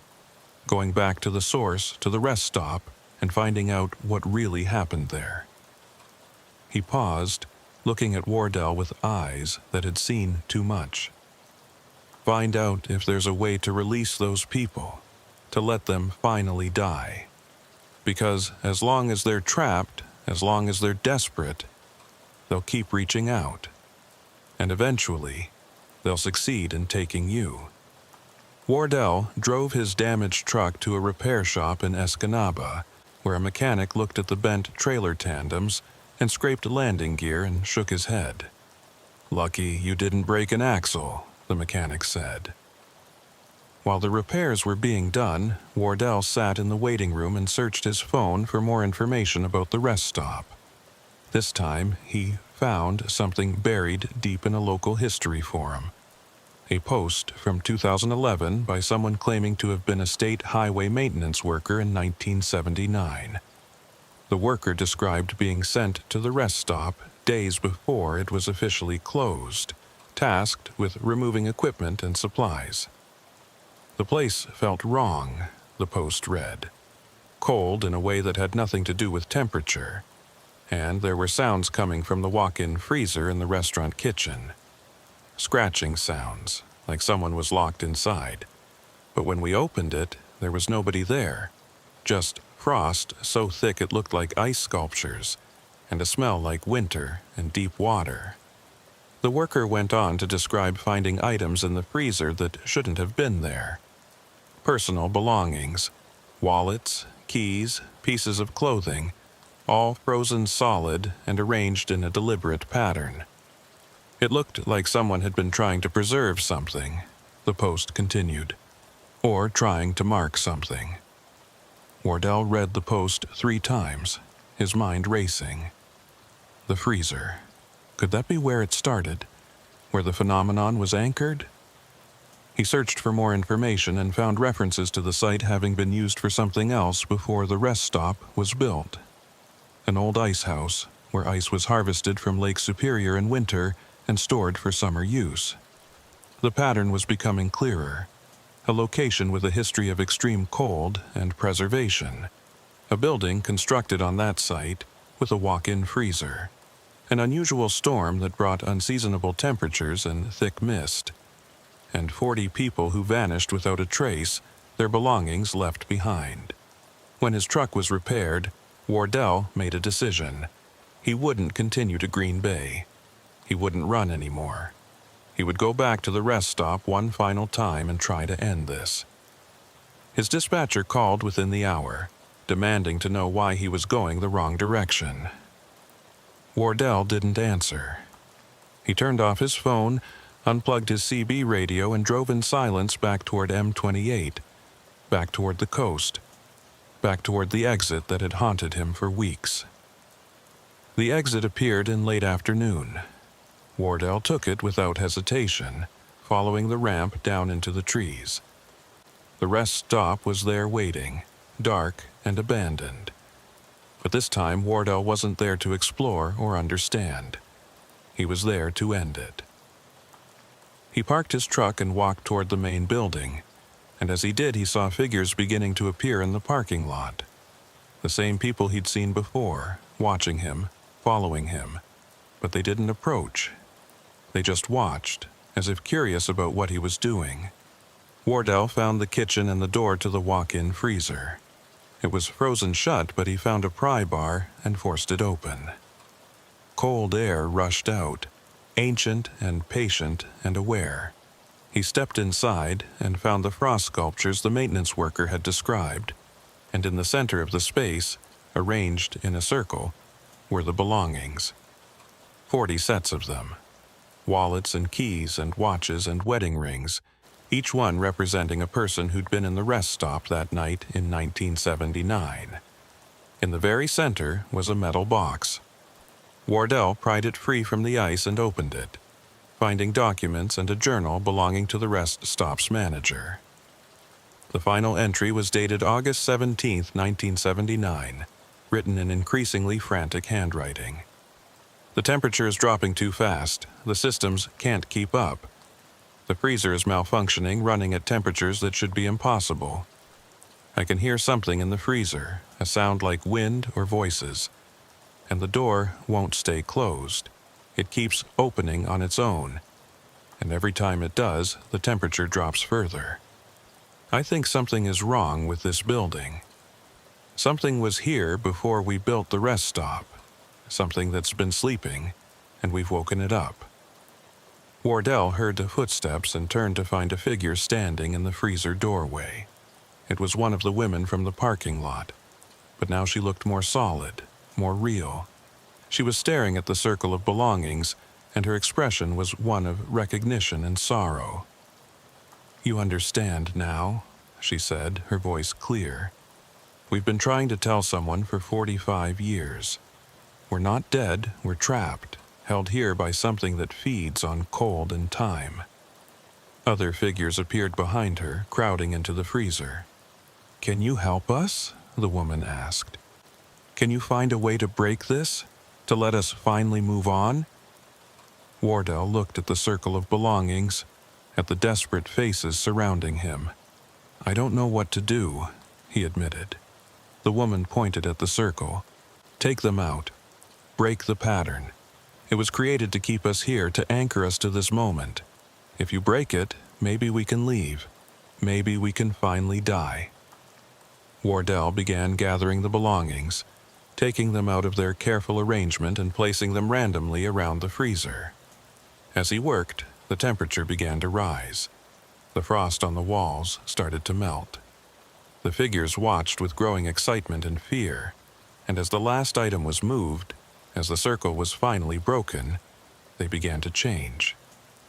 Their forms became less solid, more translucent. "It's working," the woman said, her voice fading. "We can feel it. The pull is weakening.